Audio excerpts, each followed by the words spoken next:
Hey ambitious souls! Meet Damien Cross, the billionaire alpha who dominates the boardroom by day and rules the supernatural world by night.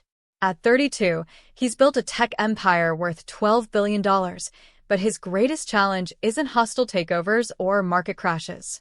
It's the woman who just walked into his corner office wearing a power suit like armor and eyes that see straight through his carefully constructed human facade. Money can buy anything, except the one woman destined to be his mate. Chapter 1. The scent hit Damien Cross like a physical blow the moment she stepped off the elevator on the 52nd floor of Cross Industries Tower.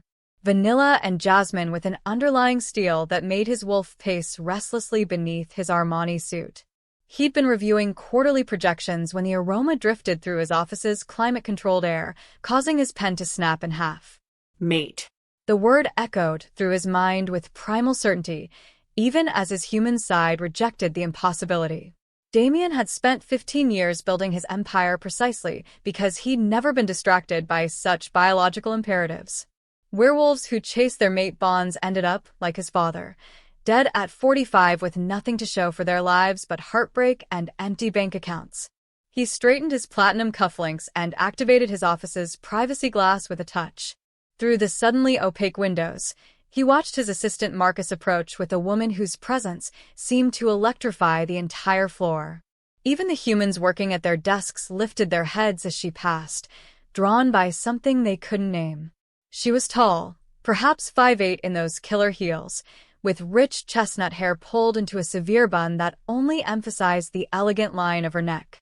Her navy suit was perfectly tailored, professional, and somehow managed to be both conservative and devastatingly sexy. But it was her posture that made his wolf sit up and take notice. She walked like a predator, not prey. The intercom crackled. "Mr. Cross? Isabella Lauron is here for the 4 o'clock interview. Send her in." Damien rose from behind his glass desk as Marcus opened the door.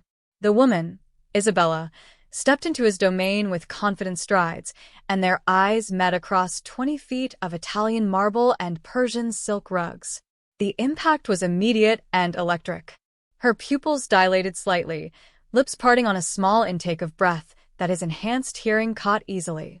She felt it too, this pull between them, though she clearly didn't understand its supernatural origins. "Ms. Lauron." He moved around the desk to greet her, noting how her heartbeat accelerated as he approached. "Welcome to Cross Industries, Mr. Cross." Her voice was warm honey over sharp steel, with just a hint of a French accent that made his wolf rumble with approval. "Thank you for taking the time to meet personally. I know the Chief Strategy Officer position reports directly to you." Her handshake was firm, professional, and sent a jolt of awareness straight through his nervous system. For a split second, his grip tightened possessively before he caught himself and released her. "Please have a seat." He gestured to the leather chairs arranged around a coffee table that probably cost more than most people's cars. "I've reviewed your credentials, of course. Harvard MBA, 6 years at Goldman Sachs, 3 at McKinsey. Impressive." She settled into the chair with fluid grace, crossing her long legs in a way that shouldn't have been distracting but absolutely was. "I prefer results to credentials, Mr. Cross. My strategies have generated over $2 billion in value for my previous clients." Confident, intelligent, perfect.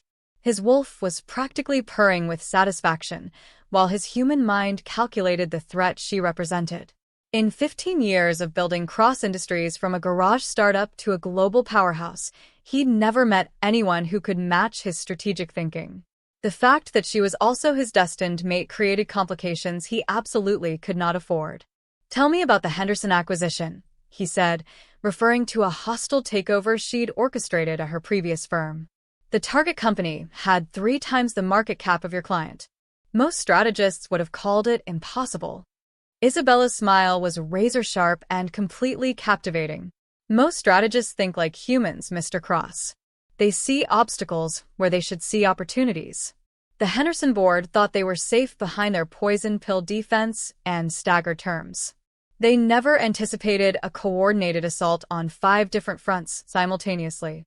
You bankrupted 2 of their key suppliers, poached their head of R&D, and somehow convince their largest institutional investor to dump 30% of their holdings in a single day. Damien leaned back in his chair, genuinely impressed despite himself. How? The same way a pack of wolves brings down prey much larger than themselves. Her eyes glittered with predatory satisfaction. Coordination, patience, and the willingness to go for the throat when the moment is right. The casual mention of wolves sent a chill down his spine. He studied her face for any sign that she knew what he was, but saw only professional pride and razor-sharp intelligence. That's an interesting analogy, he said carefully. My father was a wildlife photographer. I spent my summers in places like Yellowstone and Alaska, watching actual predators hunt. She uncrossed and recrossed her legs, a move that seemed casual, but drew his eyes to the graceful lines of her body. Nature is the ultimate strategist, Mr. Cross. Evolution doesn't reward the weak or hesitant. She has no idea how right she is. Damien found himself genuinely intrigued for the first time in years. Most people who entered his office were either intimidated by his wealth and power or trying to manipulate him for their own gain. Isabella Lauron seemed utterly unimpressed by his surroundings and completely focused on proving her worth through merit alone. The position comes with significant responsibilities, he said, testing her resolve. You'd be my second in command, involved in every major decision. Merger negotiations, acquisition strategies, market expansion plans. The hours are brutal, the pressure is intense, and failure is not an option. Good. Her smile turned predatory again. I don't do well with boring jobs, Mr. Cross. I'm looking for a challenge worthy of my abilities. The words hit him like a physical caress, awakening instincts he'd spent years suppressing. His wolf wanted to claim her right here in his office, to mark her as his and never let her leave. The human businessman in him recognized a kindred spirit, someone as driven and ruthless as he was. Both sides of his nature agreed on one thing: Isabella Lauron was dangerous. There would be extensive travel, he continued, struggling to maintain his professional demeanor while her scent filled his lungs with every breath. Private jets, 5-star hotels, meetings with heads of state and Fortune 500 CEOs. The lifestyle can be intense. I've never been afraid of intensity, Mr. Cross. The way she said his name made his pulse quicken. In fact, I prefer it. Comfort zones are for people who've given up on growth. He stood and walked to the floor-to-ceiling windows overlooking Manhattan. The sun was setting, painting the sky in shades of gold and crimson that reminded him of the wild spaces his wolf craved. What do you know about my background, Ms. Lauron? Damien Cross, age 32. Graduated summa cum laude from MIT with degrees in electrical engineering and computer science. Her voice was steady, professional, but he caught the slight hitch when she said his first name. Started Cross Industries in your garage at 22 with a revolutionary cloud computing algorithm. 15 years later, you've built a $12 billion empire spanning software, hardware, renewable energy, and biotech. The sanitized version, he said, turning back to face her. What else? Isabella tilted her head, studying him with those remarkable eyes. You're intensely private. No social media presence, very few photos in the business press. You've never been married, though you've been linked to several supermodels and actresses, always briefly, never seriously. You live in a penthouse that takes up 3 floors of this building, drive a collection of cars worth more than some country's GDP, and somehow manage to look like you could bench press a truck despite spending most of your time in boardrooms. The last observation made him smile despite himself. And what conclusions do you draw from that profile? That you're either a workaholic with control issues, or you have secrets worth protecting. She leaned forward slightly, challenge dancing in her eyes. Possibly both. Too perceptive by half. Everyone has secrets, Ms. Lauron. He returned to his chair, close enough now that he could hear the steady rhythm of her pulse, could see the faint flush coloring her cheeks. The question is whether you can be trusted with them. Try me. The simple words carried a weight of promise that had nothing to do with business and everything to do with the electric tension crackling between them. For a moment, Damien allowed himself to imagine telling her everything about his wolf, about the pack he protected, about the constant balance between civilized success and primal instincts. Instead, he picked up her resume from his desk and made a show of reviewing it one more time. "Your references are impeccable," he said finally. "Your track record speaks for itself. But I have one more question." "Of course." "Why leave McKinsey for a position that's essentially a lateral move? You could start your own consulting firm, make just as much money with half the risk." Isabella's smile softened, becoming something warmer and more genuine than her professional mask. "Because building something lasting is more satisfying than taking a percentage of other people's success. I want to be part of creating an empire, not just advising from the sidelines." Empire. The word resonated with both sides of his nature. His wolf understood pack expansion, territorial growth, the satisfaction of providing for those under his protection. His human side appreciated ambition that matched his own. "The salary is $2 million base, with performance bonuses that could double that figure," he said, making his decision. "Full benefits, stock options that will make you wealthy beyond your current dreams, and access to resources most people can only imagine. And in exchange, absolute loyalty, complete discretion, and the understanding that what happens within cross-industries stays within cross-industries." He leaned forward, letting just a hint of his alpha presence leak through his carefully controlled facade. "Can you handle that level of intensity?" Isabella's breath caught for just a moment, her pupils dilating as some instinctive part of her recognized the predator beneath his human mask. But instead of backing down, she straightened her spine and met his gaze with unwavering determination. "Mr. Cross," she said, her voice steady despite the slight acceleration of her heartbeat, "I didn't come here looking for easy. I came here looking for impossible." The words hung between them, loaded with double meaning and unspoken promises. Damien felt his wolf's satisfaction at her strength, his human mind's approval of her courage, and something deeper that he refused to acknowledge. "Congratulations, Ms. Lauron." He stood and extended his hand. "Welcome to Cross Industries. You start Monday." This time when their hands met, neither of them pulled away immediately. The contact sent heat racing through his nervous system, awakening needs he'd buried beneath years of corporate success. Her scent wrapped around him like silk and steel, vanilla and jasmine, and something uniquely hers that made his wolf howl with possessive satisfaction. "Call me Isabella," she said softly, and the name on his lips felt like a prayer and a promise and a declaration of war all at once. "Isabella." He released her hand before he could do something spectacularly unprofessional. "I'll have Marcus send over your employment contracts and security clearances. We have a board meeting Thursday morning. Consider it your first test." She gathered her briefcase with fluid efficiency, but paused at the door. "Mr. Cross? You mentioned that everyone has secrets worth protecting." "Yes. Just so we're clear, I'm very good at keeping secrets, but I'm even better at uncovering them." With that parting shot, she was gone, leaving only the lingering trace of her scent and the absolute certainty that his carefully ordered world was about to become infinitely more complicated. Damien waited until he heard the elevator doors close before allowing his human mask to slip. His eyes flashed gold in the gathering darkness, and a low growl rumbled from his chest as his wolf paced restlessly beneath his skin. 15 years. 15 years of perfect control, of keeping his two worlds completely separate, of never letting anyone get close enough to threaten the empire he'd built or the pack he protected. And then Isabella Lauron walked into his office and shattered every rule he'd lived by. His phone buzzed with a text from Marcus. Board meeting moved to 9 a.m. Thursday. Emergency session. Someone's been buying up our stock. Damien's smile was all teeth and predatory satisfaction. Let the corporate shark circle. He'd been dealing with predators since he was old enough to shift. But first, he had a mate to properly claim and a woman brilliant enough to help him expand his empire beyond anything he'd previously imagined. The game, as they said, was about to change completely, and he'd never been more eager to play. Chapter 2.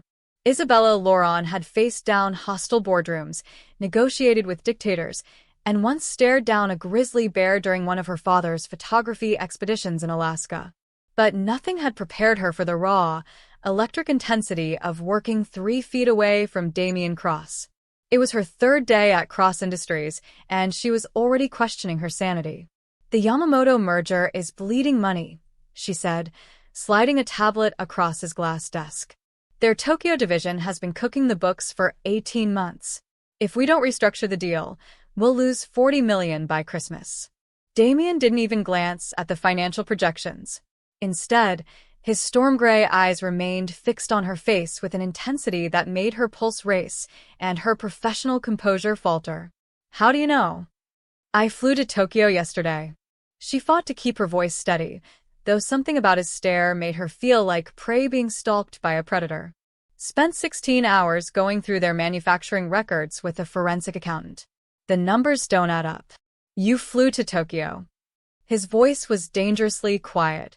"Without clearance. Without security. Without telling me." The temperature in his corner office seemed to drop 10 degrees. Isabella had dealt with angry executives before, but this felt different, primal, territorial, like she'd violated some unspoken rule that had nothing to do with corporate protocol. "I'm the chief strategy officer," she said, lifting her chin. "Strategic analysis requires primary source verification.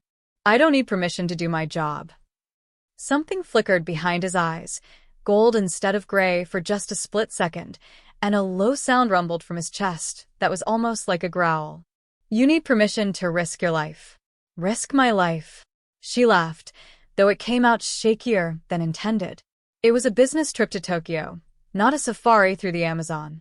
Damien rose from his chair with fluid grace, moving around the desk until he was standing directly in front of her. At 6'4", he towered over her even in heels, and his presence seemed to fill the entire office. This close, she could smell his cologne, something expensive and masculine with undertones of cedar, and something wild she couldn't identify. "Hiroshi Yamamoto has ties to the Yakuza," he said, his voice barely above a whisper. "His competitors have a habit of disappearing. And you walked into his territory alone, asking uncomfortable questions about his finances." Isabella's breath caught. She'd sensed the danger in Tokyo. The way conversations stopped when she entered rooms, the subtle threats disguised as warnings, the feeling of being watched. But she'd handled dangerous clients before. It came with the territory of high-stakes corporate consulting.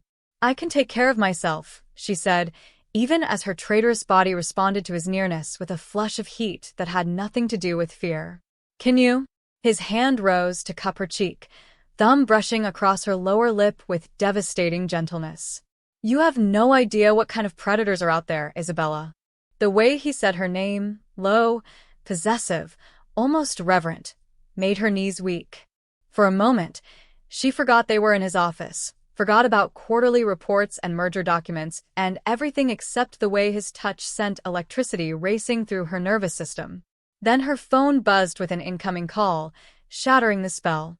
Isabella stepped back, putting professional distance between them even as her body protested the loss of contact.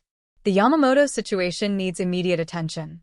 If we don't act, we'll be legally liable for their fraud." Damien's jaw tightened, but he returned to his chair and finally looked at the financial data she'd compiled. His expression grew darker as he scrolled through the evidence. "Son of a bitch," he muttered. "How much do we stand to lose?" $43 million if we complete the merger as structured. But if we renegotiate from a position of strength, we can probably salvage $20 million and avoid the fraud liability. Isabella moved to stand beside his chair, pointing at specific line items on the tablet. "The key is timing. Yamamoto doesn't know we've uncovered the deception yet." She was acutely aware of his heat, the way his shoulders tensed when she leaned closer, the subtle intake of breath when her hair brushed against his cheek. Everything about Damien Cross seemed designed to short-circuit her usually razor-sharp focus.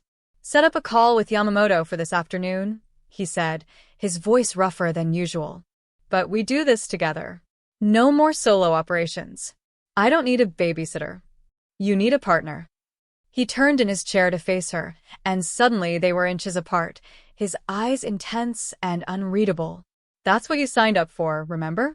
Empire building requires teamwork." The word, partner, hung between them, loaded with implications that went far beyond business. Isabella felt her cheeks flush as memories of their handshake 3 days ago flooded back. The electric contact, the way his eyes had darkened, the feeling that she'd just committed to something much more significant than a job. "Fine," she managed. "Partnership it is." His smile was pure predatory satisfaction. "Good. Now, what else did you discover in Tokyo?" Isabella spent the next hour briefing him on every detail of her trip, hyper-aware of how he listened. Not just to her words, but to her breathing, her heartbeat, the subtle changes in her tone. It was like being studied by someone who spoke a language she didn't understand but somehow recognized at a cellular level. The afternoon conference call with Hiroshi Yamamoto was a masterclass in controlled aggression. Isabella laid out the evidence methodically while Damien sat beside her, silent but radiating an authority that seemed to reach through the video link and pin the Japanese executive to his chair. "These are serious allegations," Yamamoto said, but his voice lacked conviction. Sweat beaded on his forehead despite the air conditioning. "These are facts," Isabella replied smoothly. "The question is whether we restructure this partnership to everyone's benefit, or whether we involve federal investigators and let them sort out the criminal liability." Damien leaned forward slightly, and somehow that small movement conveyed more threat than most people could manage with outright violence. "Mr. Yamamoto, Ms. Laurent discovered your creative accounting in 18 hours. How long do you think it would take the FBI?" The silence stretched for nearly 30 seconds before Yamamoto capitulated.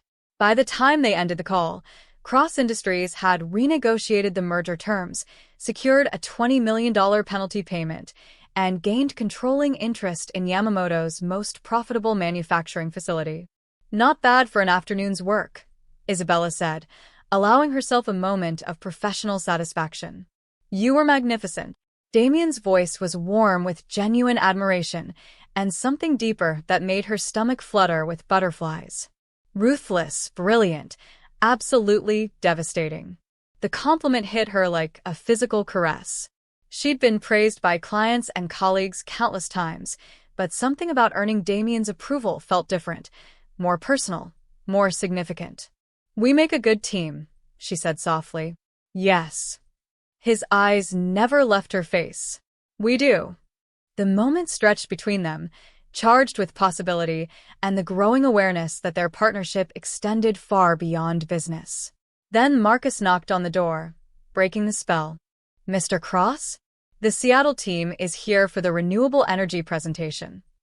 "Send them in," Damien said, though his gaze remained locked with Isabella's for several heartbeats longer.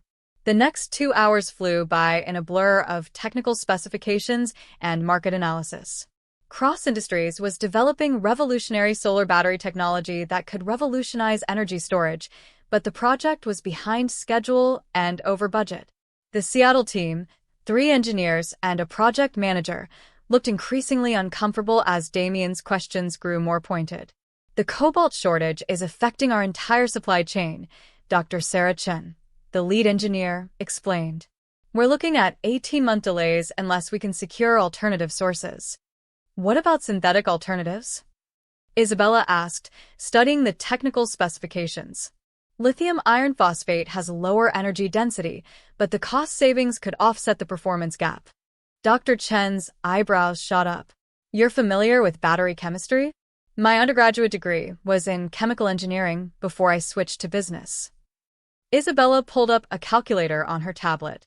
"If we accept a 15% reduction in storage capacity, we can cut production costs by 40% and eliminate the cobalt dependency entirely. The performance reduction would affect our competitive advantage," the project manager protested. "Not if we price strategically," Isabella countered.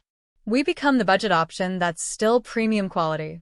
Toyota didn't beat Mercedes by building better luxury cars. They built reliable cars that normal people could afford. Damien leaned back in his chair, watching her dismantle the engineering team's objections with surgical precision. His expression was unreadable, but Isabella caught the slight upturn of his lips that suggested approval. "Make the switch," he said finally. "Dr. Chun, I want a revised timeline on my desk by Friday." And I want Isabella consulted on all major technical decisions going forward. The engineers exchanged glances. Isabella had just been given authority over a $2 billion research project after 3 days on the job. In the corporate world, that kind of trust was unprecedented. Of course, Mr. Cross, Dr. Chin said diplomatically. We'll coordinate with Ms. Lawrence's office. After the team left, Isabella found herself alone with Damien again. The sun was setting over Manhattan, painting his office in shades of gold and crimson that highlighted the sharp angles of his face. That was either brilliant or insane, she said, settling into the chair across from his desk. Both, probably. He poured himself a scotch from a crystal decanter and offered her one. But you just saved us 6 months and $30 million. I'd say that qualifies as brilliant. Isabella accepted the glass, noting how his fingers brushed against hers during the transfer. The whiskey was smooth and expensive, warming her throat and relaxing muscles she hadn't realized were tense. You're taking a risk, giving me that much authority so quickly, she said. I don't believe in unnecessary risk. Damien moved to the windows, gazing out at the city lights beginning to twinkle in the gathering darkness. But I do believe in recognizing talent when I see it. And if I disappoint you? He turned to face her, and the intensity in his eyes stole her breath. You won't. The certainty in his voice made her pulse quicken. How can you be so sure? Because you're exactly what I've been looking for. He moved closer, close enough that she could see the flecks of gold in his gray eyes, could feel the heat radiating from his body. In business. And other areas. Isabella's heart hammered against her ribs. Other areas? You know what I'm talking about, Isabella. His voice dropped to a whisper that seemed to caress her skin. This thing between us. This connection. You feel it too. She did feel it. An electric pull that had nothing to do with professional admiration and everything to do with the way he looked at her like she was the most fascinating creature he'd ever encountered. But admitting it would cross a line, she wasn't sure she was ready to cross. We work together, she said weakly. It would complicate things. Everything worthwhile is complicated. He reached out to tuck a strand of hair behind her ear, the simple touch sending shockwaves through her nervous system. The question is whether you're brave enough to explore what this could become. Isabella stood abruptly, needing distance before she did something spectacularly unprofessional. Like kissing her boss in his office after 3 days on the job. I should go, she said, gathering her briefcase. It's late, and we have the board meeting tomorrow morning. Damien didn't try to stop her, but his eyes followed her every movement. Isabella? She paused at the door. Yes. Wear the red dress tomorrow. The one with the asymmetrical neckline. Heat flooded her cheeks. How do you know about my red dress? His smile was pure predatory male satisfaction. I make it my business to know everything about my partners. Isabella fled his office before she could say something that would change everything between them. But as the elevator descended toward the parking garage, she couldn't shake the feeling that change was inevitable. Whether she was ready or not, Damien Cross was systematically dismantling every wall she'd built around her heart. And tomorrow, she was definitely wearing the red dress. The elevator doors opened to reveal Marcus waiting in the lobby, his expression troubled. Ms. Laurent? Could I have a word? Isabella checked her watch. Nearly 9 p.m. Far too late for routine business. Of course. Marcus glanced around the empty lobby before stepping closer. There's something you should know about Mr. Cross. About the kind of man he is. Marcus. He's protective, the assistant continued urgently. Extremely protective of people he cares about. What you did in Tokyo. It could have gotten you killed. And if something had happened to you. Marcus trailed off, but Isabella heard the unspoken warning. Damien Cross was not a man who handled threats to his people well. I can take care of myself, she said, the same words she'd used with Damien earlier. Can you take care of him? Marcus asked quietly. Because whether you realize it or not, you've become very important to him very quickly. And men like Mr. Cross, they don't recover from losing what they value most. Before Isabella could ask what he meant, Marcus disappeared back into the elevator, leaving her alone in the lobby with more questions than answers. As she walked to her car, Isabella couldn't shake the feeling that she'd stumbled into something much more complex than a high-powered corporate position. Damien Cross had secrets. That much was obvious. The question was whether those secrets would destroy them both, or forge them into something stronger than either could imagine. Her phone buzzed with a text message. "Sweet dreams, Isabella. Tomorrow, we conquer the world." Despite everything, she smiled as she drove home through the neon-lit streets of Manhattan. Tomorrow couldn't come fast enough. Chapter 3. The red dress was a mistake. Isabella realized this the moment she walked into the Cross Industries boardroom, and every conversation stopped. 24 of the most powerful executives in tech and finance turned to stare, but only one pair of eyes mattered. Damien's gaze traveled from her stiletto heels up the silk-clad curves of her body to the asymmetrical neckline that revealed just enough skin to be devastating. When their eyes met across the mahogany conference table, the hunger in his expression made her pulse skip and her professional composure waver. "Gentlemen," Damien said without breaking eye contact with her, "allow me to introduce Isabella Lauron, our new Chief Strategy Officer." She'd worn the dress as a test, to see if she could maintain her authority while acknowledging the electric attraction between them. Now, as she took her seat at Damien's right hand and felt the weight of his attention like a physical caress, Isabella wondered if she'd just started a war she couldn't win. "Ms. Lauron," said Victoria Sterling, the silver-haired board member who'd built her own tech empire before joining Cross Industries 5 years ago. "We've heard interesting things about your first week." "All positive, I hope," Isabella replied smoothly, opening her tablet as other board members settled into their seats. "Saving us $43 million on the Yamamoto deal certainly qualifies as positive," Victoria said with a slight smile, "though your methods were unconventional." Richard Blackwood, the head of the finance committee, leaned forward with predatory interest. "Flying to Tokyo without authorization. Conducting forensic accounting without executive approval. Some might call that reckless." Isabella felt Damien tense beside her, but kept her expression neutral. "I prefer to call it thorough. Due diligence requires primary source verification, especially when dealing with international partnerships." "Even when that due diligence puts you in danger?" asked James Morrison, the CFO. His tone was carefully neutral, but Isabella caught the slight emphasis on danger that suggested he knew more about the Yakuza connections than she'd realized. "Calculated risks are part of strategic analysis," she said. "The alternative was approving a merger that would have cost us far more than my plane ticket to Tokyo."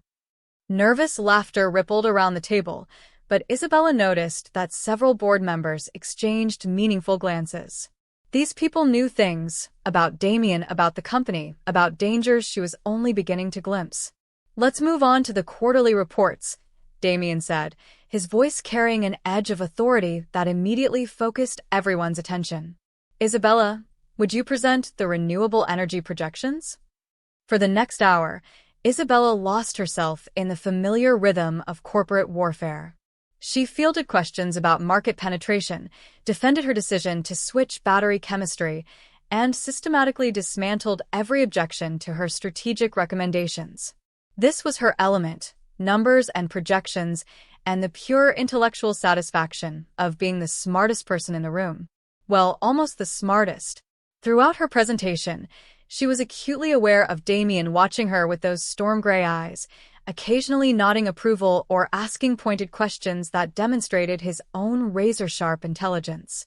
They moved together like dance partners, anticipating each other's arguments and building on each other's insights until even the most skeptical board members were nodding in agreement. "Impressive work," Victoria said when Isabella finished. "The synthetic battery approach could revolutionize the entire industry." "It will revolutionize the industry," Isabella corrected. "We're not just cutting costs, we're democratizing renewable energy storage. Within 2 years, every middle-class family in America will be able to afford a home solar system. And Cross Industries will control 60% of that market," Damien added with satisfaction. "Questions?" Richard Blackwood cleared his throat. "There is one concern. Our intelligence suggests that Apex Corporation has been developing similar technology." if they beat us to market. They won't, Isabella said with absolute confidence. Their approach relies on rare earth minerals that create the same supply chain vulnerabilities we're avoiding. They're 6 months behind us and heading in the wrong direction. How can you be certain? James Morrison asked. Isabella hesitated for just a moment. Her certainty came from industrial espionage, carefully cultivated contacts who fed her information about competitor activities. It was legal, barely, but not something she wanted to admit in a room full of board members. I have my sources, she said diplomatically. Damien's eyes sharpened with interest, but he didn't press for details. Instead, he moved to the next agenda item, a proposed acquisition of a European wind farm company that would expand their renewable energy portfolio. Solar wind technologies has been struggling since the EU changed their subsidy structure, said Dr. Patricia Wong, the head of international operations. Their stock price has dropped 40% in 6 months. Classic distressed asset situation. What's their debt load? Isabella asked, already pulling up financial data on her tablet. 200 million euros, Patricia replied. But their wind farms are located in optimal zones along the North Sea. The technology is solid, they just overextended during the expansion phase. Isabella studied the numbers while the discussion continued around her. Something felt off about the deal, but she couldn't put her finger on what was bothering her. The asking price is reasonable, Richard Blackwood was saying. 1.2 billion for assets worth at least double that in a stable market. Markets aren't stable, Isabella said suddenly, causing all conversation to stop. European energy policy is shifting toward nuclear power.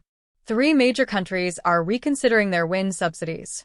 Solar wind's optimal locations could become worthless if regulatory support disappears. Those are just rumors, Patricia protested. The environmental lobby won't allow major policy reversals.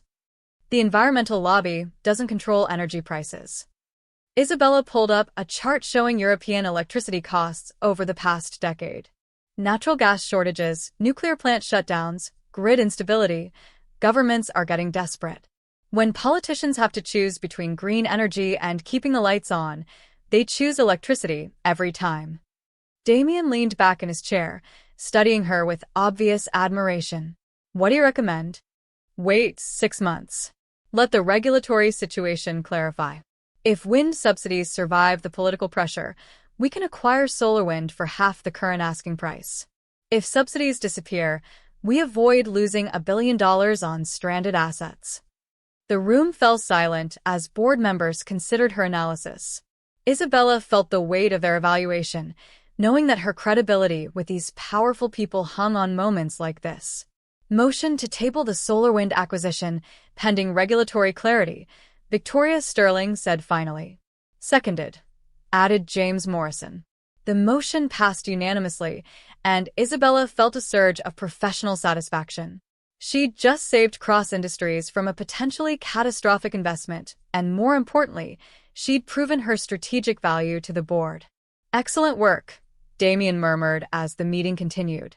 His voice was pitched low enough that only she could hear, intimate and warm with approval. You're going to fit in perfectly here.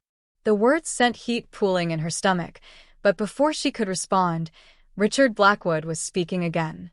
There is one final matter, he said, his tones suddenly grave. We've received intelligence about unusual trading activity in our stock. Someone has been quietly accumulating shares through shell companies and offshore accounts.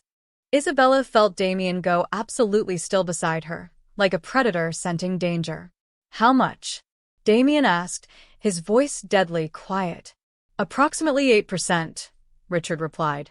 Still well below the disclosure threshold, but the pattern suggests coordination. Someone is positioning for a hostile takeover attempt. The temperature in the room seemed to drop 10 degrees.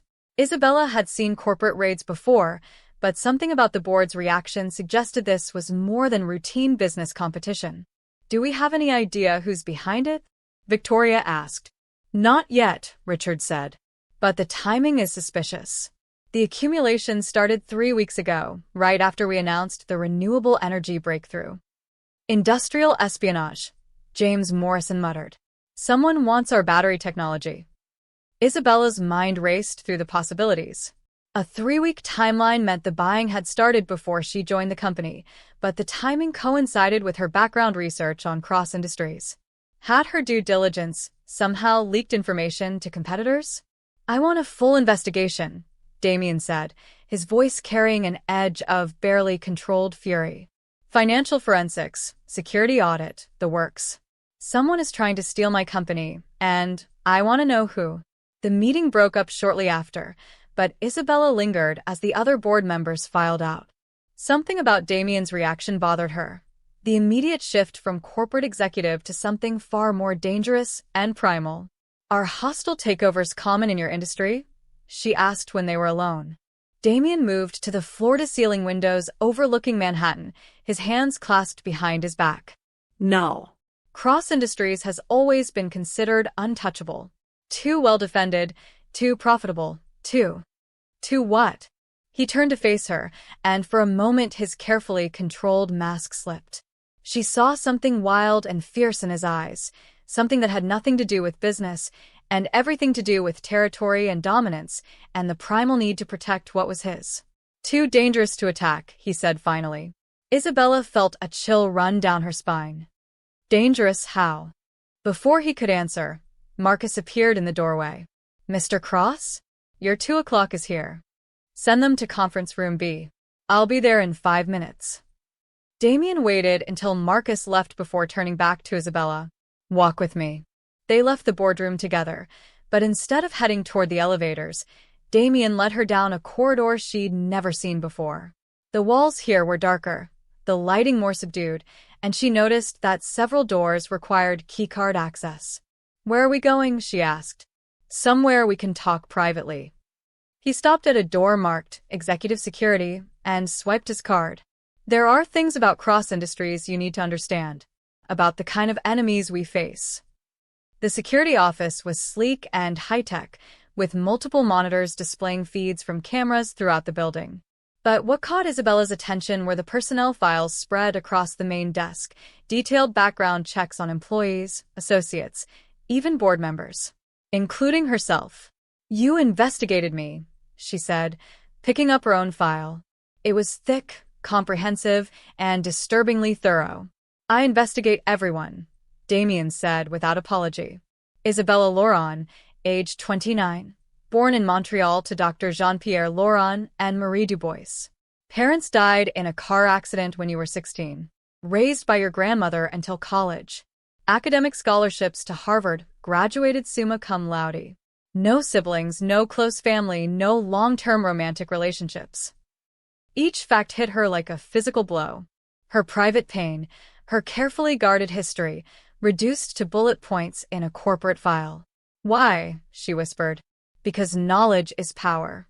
And power is the only thing that keeps the people I care about safe." He moved closer, his expression intense. "The world isn't as civilized as most people believe, Isabella. There are predators out there, corporate, criminal, and worse.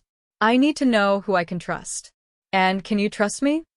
Damien reached out to cup her face in his hands, thumbs brushing across her cheekbones with devastating gentleness. "With my life.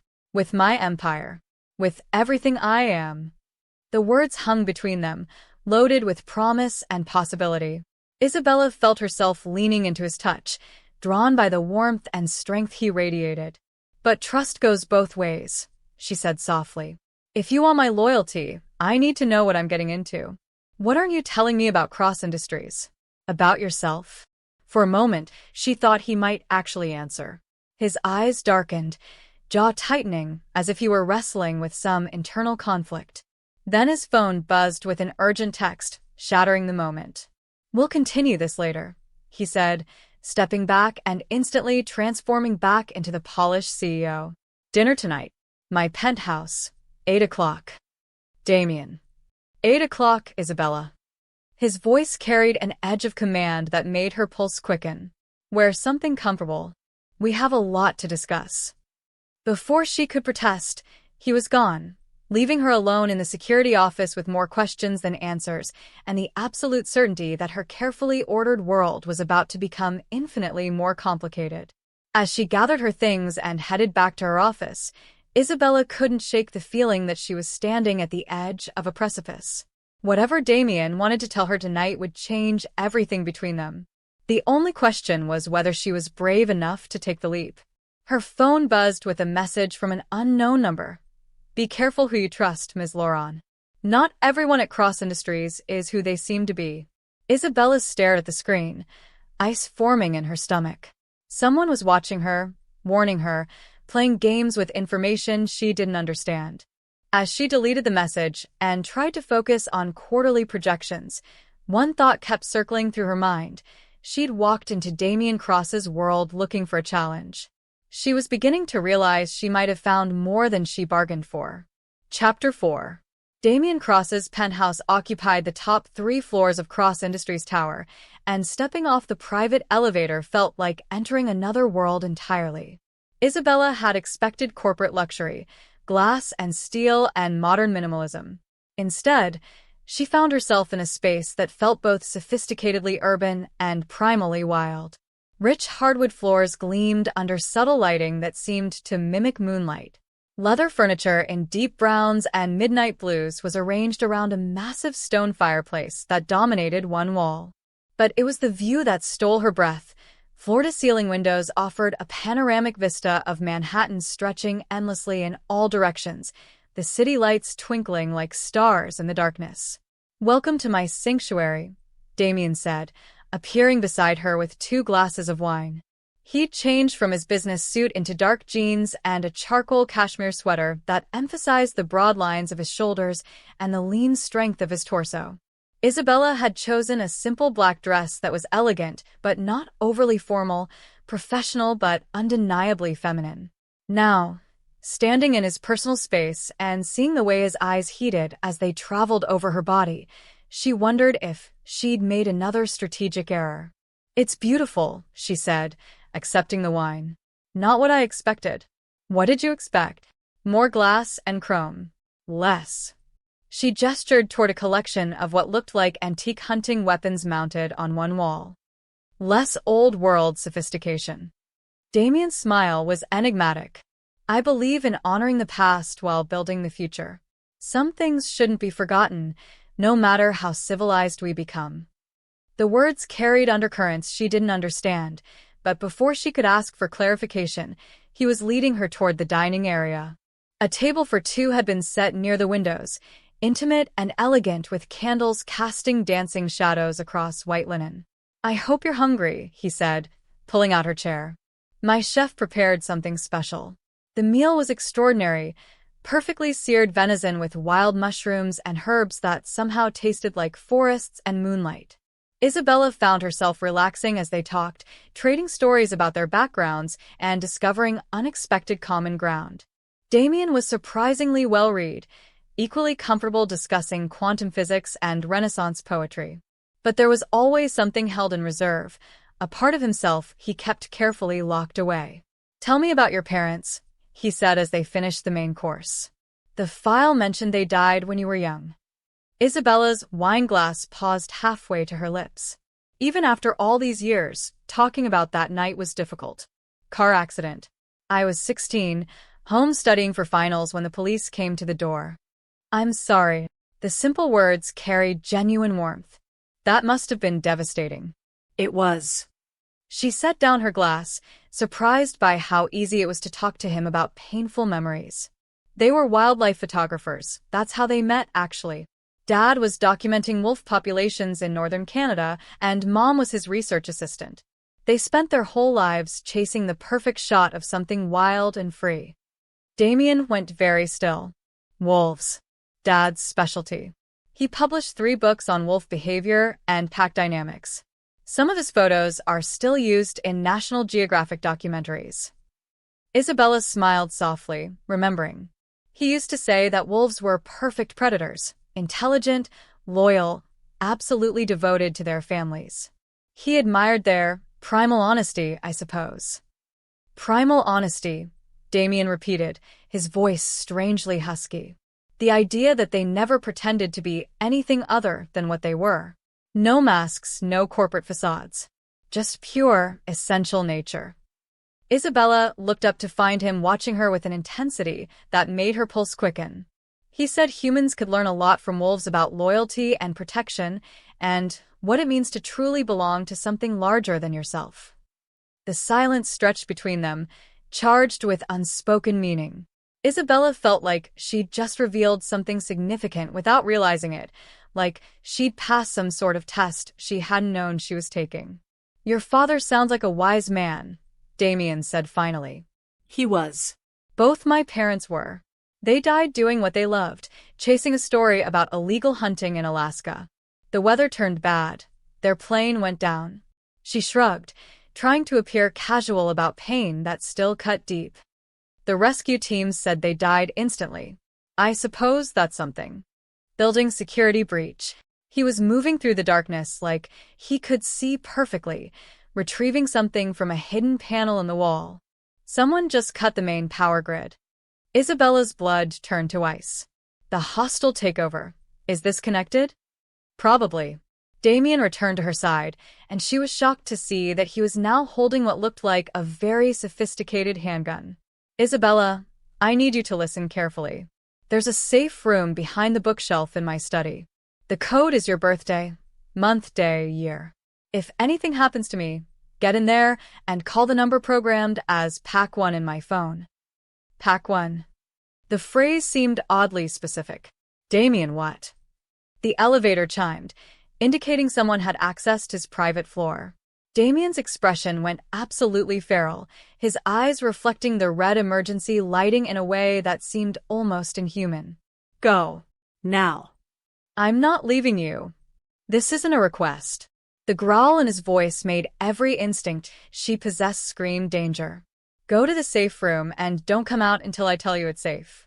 Isabella wanted to argue, but something about his tone, primal, utterly commanding, made her body move before her mind could protest. She slipped through the shadows toward his study, heart hammering against her ribs as she heard voices in the main living area. "Damien Cross," a cultured voice said. "How delightful to finally meet face to face. Blackthorn." Damien's voice carried deadly menace.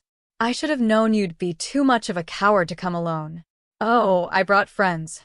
Lots of friends. Some of whom are very interested in your new chief strategy officer." Isabella's blood froze. They knew about her. Somehow, her presence in Damien's life had made her a target. "Touch her and I'll tear your throat out," Damien snarled, and the sound that accompanied his words was definitely not entirely human. "Such temper," Blackthorn chuckled. "But then, your kind was never known for civilized restraint. The question is, Cross, how much is your little human worth to you?" Isabella found the hidden panel behind the bookshelf, her hands shaking as she entered her birthday. The heavy door swung open silently, revealing a sophisticated safe room with communication equipment and multiple monitors showing security feeds from throughout the building. On one screen, she could see Damien facing off against 3 men in expensive suits. But it was the way he moved, predatory, dangerous, inhuman in his fluid grace, that made her question everything she thought she knew about the man she was falling for. As she watched in fascination and terror, Damien Cross began to change. His eyes flashed gold in the red emergency lighting. His fingers elongated into something that looked distinctly like claws. And when he smiled at his attackers, she could see fangs gleaming in the darkness. Isabella sank into a chair, her worldview crumbling around her. Damien Cross wasn't just a billionaire with secrets. He was something else entirely. And she was about to discover just how deep the rabbit hole of his hidden world really went. Chapter 5. Isabella stared at the security monitors in frozen fascination as Damien moved through his penthouse with inhuman grace, stalking the intruders who had somehow breached his supposedly impregnable sanctuary. His transformation was subtle but unmistakable, elongated fingers tipped with claws, eyes that reflected light like a nocturnal predator's, and a fluid way of moving that spoke of muscles and reflexes no human possessed. Werewolf. The word whispered through her mind with absolute certainty, even as her rational brain rejected the impossibility. But watching Damien corner one of the intruders with predatory efficiency, she couldn't deny the evidence of her own eyes. Where is she, Blackthorn? Damien's voice carried through the safe room's audio feed, distorted by something that might have been fangs. Safe for now. The man called Blackthorn was tall and elegant, with silver hair and the kind of aristocratic features that belonged on European currency. Though I must say, your taste in human companions has improved considerably. Isabella Lauron is quite appetizing. The growl that rumbled from Damien's chest was pure animal fury. You have 30 seconds to tell me what you want before I start ripping throats out. Temper. Blackthorn adjusted his platinum cufflinks with casual arrogance. I want what I've always wanted, Cross. Your territory. Your pack. Your empire. The only difference is that now I have leverage. Isabella's hands flew to the communication panel as the implications hit her. These weren't just corporate rivals. They were supernatural predators using business warfare as cover for something far more primal. And somehow, her connection to Damien had made her a pawn in their deadly game. She activated the emergency contact labeled Pack 1 with trembling fingers. Marcus Sterling. Came the immediate response. Marcus. Isabella whispered. It's Isabella Lauron. Damien said to call this number. Ms. Lauron, where are you? His voice was sharp with concern. Safe room in Damien's penthouse. There are intruders. They mentioned someone named Blackthorn. Shit. Stay exactly where you are. We're already en route. The line went dead. On the monitor, Isabella watched Damien circle his enemies with lethal intent. 3 men in expensive suits faced him across his living room, but the business attire couldn't disguise the predatory tension radiating from all of them. You always were too sentimental, Cross. Blackthorn continued conversationally. Getting attached to humans. It's a weakness your father shared, if I recall correctly. Damien went absolutely still. Don't. Oh, but it's such a touching story. The great alpha werewolf, brought low by love. Did you know your father begged at the end? Pleaded for your mother's life, even as we tore her apart. The sound that came from Damien's throat was barely recognizable as human.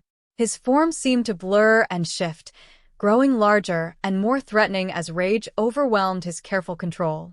That's it, Blackthorn said with satisfaction. Let the beast out, Cross. Show your pretty little human exactly what you really are. Isabella realized with growing horror that this was all orchestrated. The timing, the location, even her presence in the safe room where she could witness everything. Blackthorn wasn't just trying to kill Damien. He was trying to destroy him psychologically by forcing him to reveal his true nature to the woman he cared about. She can see you, you know, Blackthorn added with casual cruelty. Every camera, every monitor. Your precious Isabella is watching you become the monster she'll never be able to forget. Damien's head snapped toward the hidden camera with unerring accuracy, and for a moment their eyes met through the electronic link. The anguish in his transformed features made her chest tight with unexpected emotion. He was protecting her by keeping his distance, but doing so was tearing him apart. Isabella made a decision that would have horrified her rational mind an hour ago. She opened the safe room door. Isabella, no. Damien's anguished roar echoed through the penthouse. But she was already moving, slipping through the shadows with skills learned during childhood camping trips with her wildlife photographer parents. If Blackthorn wanted to use her as leverage against Damien, she was going to make sure that leverage worked both ways. She reached the main living area just as Damien lunged at one of the intruders with inhuman speed. The man, if he was entirely human, moved to counter, but Damien was faster, stronger, more deadly than anything Isabella had ever witnessed. Claws raked across expensive fabric and exposed flesh underneath, drawing blood and a scream of pain. Damien, stop, she called out, causing everyone to freeze. Blackthorn's smile was triumphant as Damien spun toward her voice, his partially transformed features caught between human and something far more primal.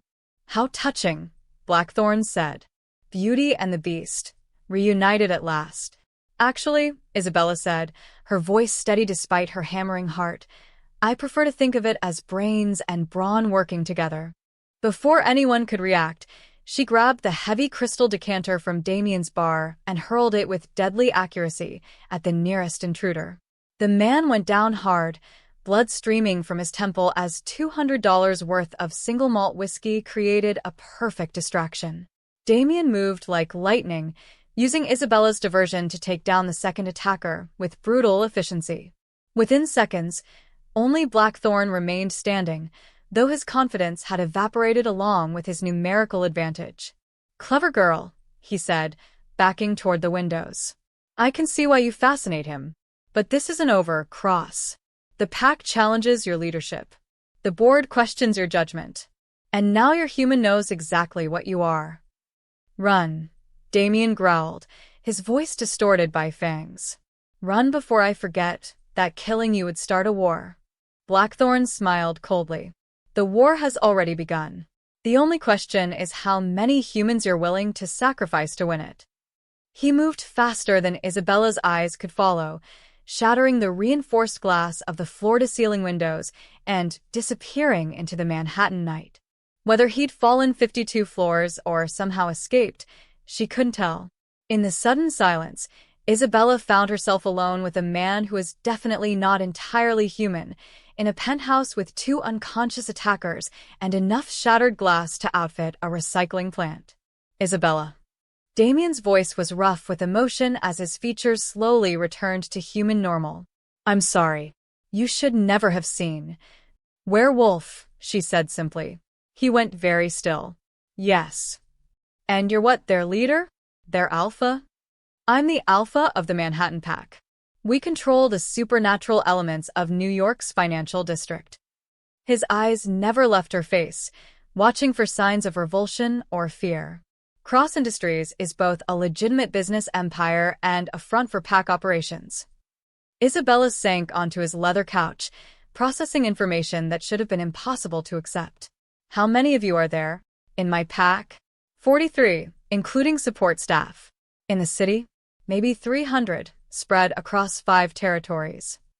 Damien moved closer, but didn't touch her, as if he expected her to recoil from his presence. "Isabella, I know this is overwhelming." "My parents," she interrupted. "They weren't just wildlife photographers." "What?" "They spent their careers documenting wolf behavior. Real wolves, but also—" She looked up at him, pieces of a 13-year-old puzzle finally clicking into place. "They knew, didn't they? About werewolves. That's why they were killed." Damien's expression grew grim. "What happened in Alaska? They were investigating illegal hunting. Poachers killing protected wolves." Isabella's voice grew stronger as suppressed memories surfaced. But the official report never made sense. The crash site was too clean, the wreckage too contained. And there were photos on Dad's camera that the investigators said were too damaged to develop. Photos of what? Men changing into wolves. At least, that's what Dad told me the night before they left. I thought he was joking. Tears threatened at the corners of her eyes. They were murdered, weren't they? By people like Blackthorn. Damien knelt beside the couch, his eyes full of pain and understanding. Probably.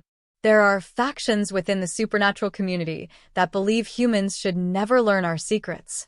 They kill to maintain the secret, and they kill anyone who threatens to expose us. Is that why you kept your distance? Why you are so careful about letting me get close? Yes. The word was barely a whisper. Everyone I care about becomes a target, Isabella. Everyone I let into my world ends up dead or traumatized or running as far away as they can get. Isabella studied his face, the sharp cheekbones, the storm-gray eyes, the mouth that could be cruel in business negotiations and devastatingly gentle when he touched her. Everything about Damien Cross suddenly made sense. His preternatural awareness, his predatory grace, his ability to dominate any room he entered. Your father, she said softly. Blackthorn killed him too. My parents fell in love with humans. It made them vulnerable, distracted them from pack politics and territorial wars. Damien's jaw tightened with old pain. Blackthorn used that against them. Made them choose between protecting their human lovers and protecting the pack. What did they choose? Love. His smile was bitter and heartbreaking.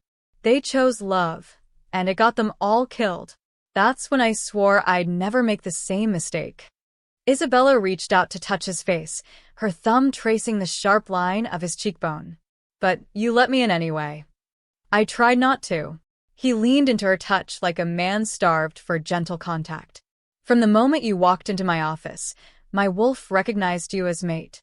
But I fought it, tried to keep you at a distance. Mate. The word sent a shiver through her that had nothing to do with fear.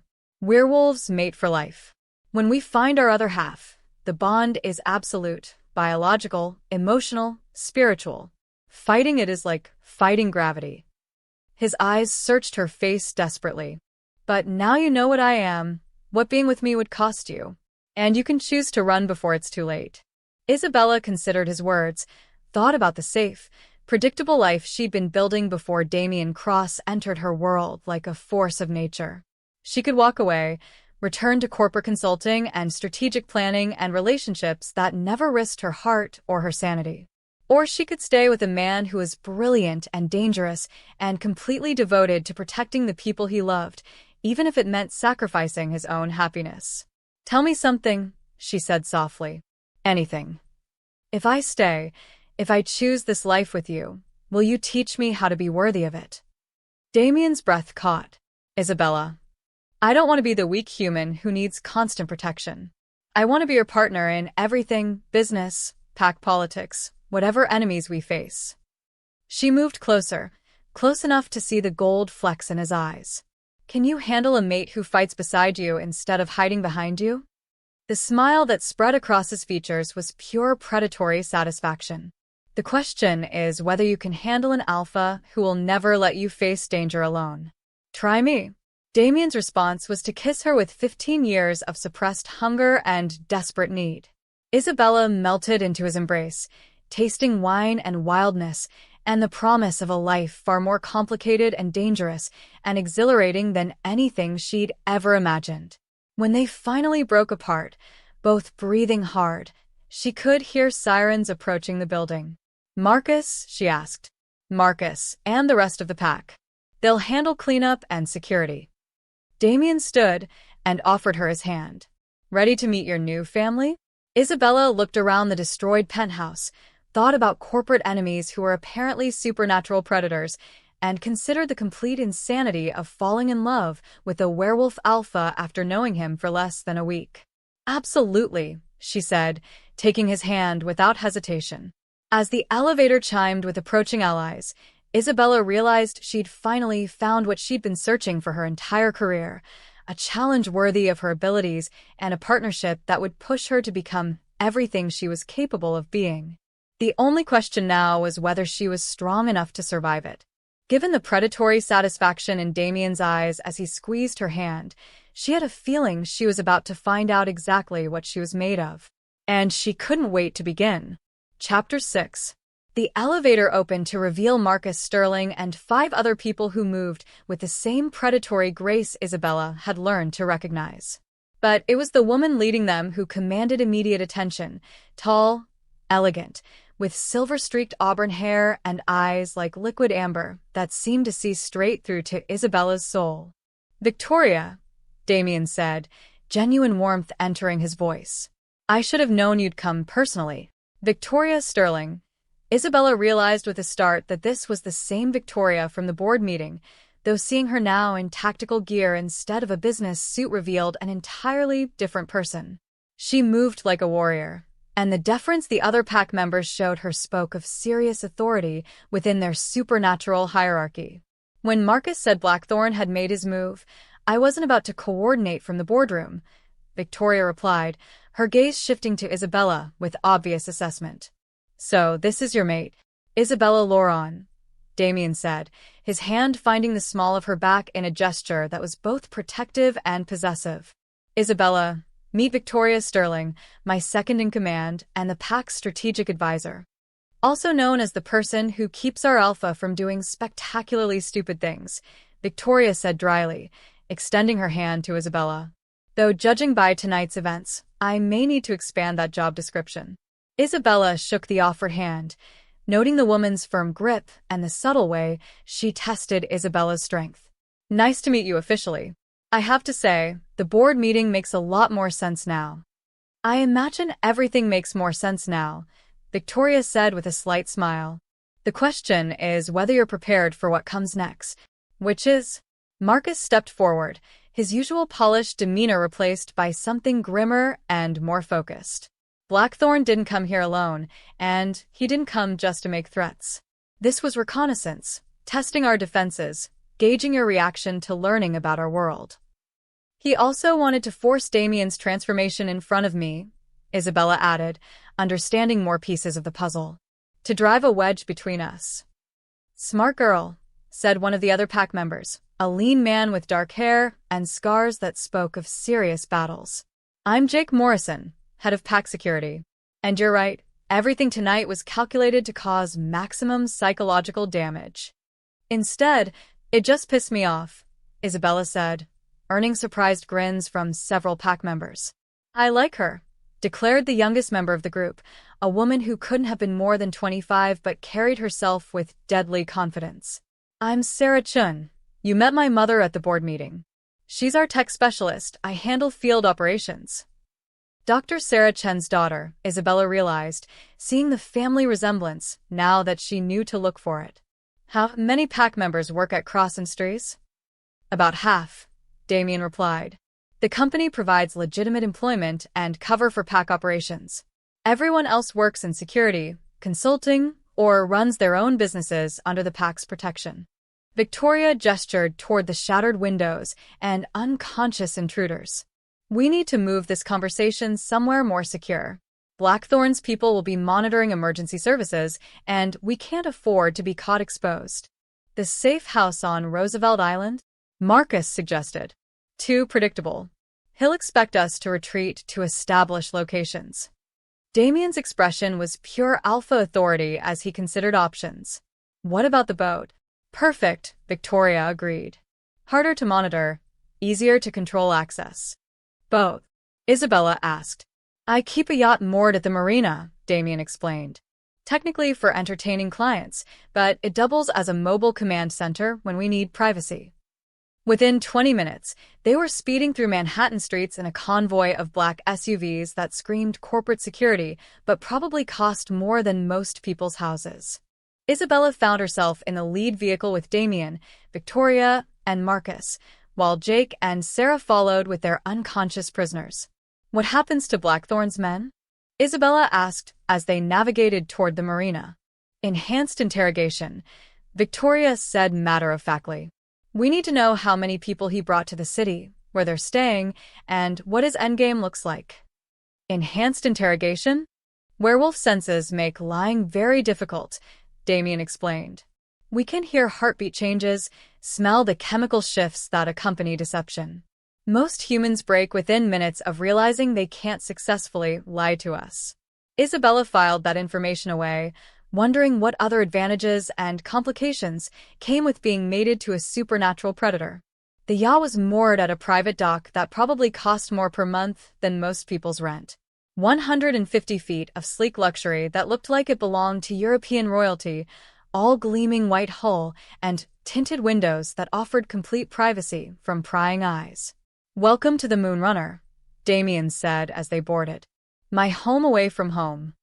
The interior was sophisticated luxury with subtle nods to more primal sensibilities, rich leather and dark woods, but also territorial sense that spoke to werewolf instincts Isabella was only beginning to understand. A main salon served as both elegant entertaining space and functional command center, with multiple screens and communication equipment concealed behind polished wood panels. Secure the perimeter, Victoria ordered as the other pack members spread out through the yacht. Jake, get our guests settled in the lower deck interrogation suite. Sarah, I want full electronic surveillance of the marina and surrounding waters. On it, Sarah replied, already pulling sophisticated equipment from cases that had appeared as if by magic. Isabella watched the pack work with military precision, each member knowing their role without needing detailed instructions. These weren't just business colleagues. They were a family bound by blood and loyalty and shared purpose. Feeling overwhelmed? Damien asked softly, moving to stand beside her at the salon's windows. Oddly, no. Isabella surprised herself with the honesty. It's like watching a perfectly choreographed dance. Everyone knows their part, trusts their teammates completely. That's what 15 years of working together does, Victoria said, joining them with 3 glasses of wine. Plus the pack bonds that go deeper than human relationships. Pack bonds. Emotional and psychic connections between pack members, Damien explained. We can sense each other's general emotional states, coordinate during hunts or fights, share strength when needed.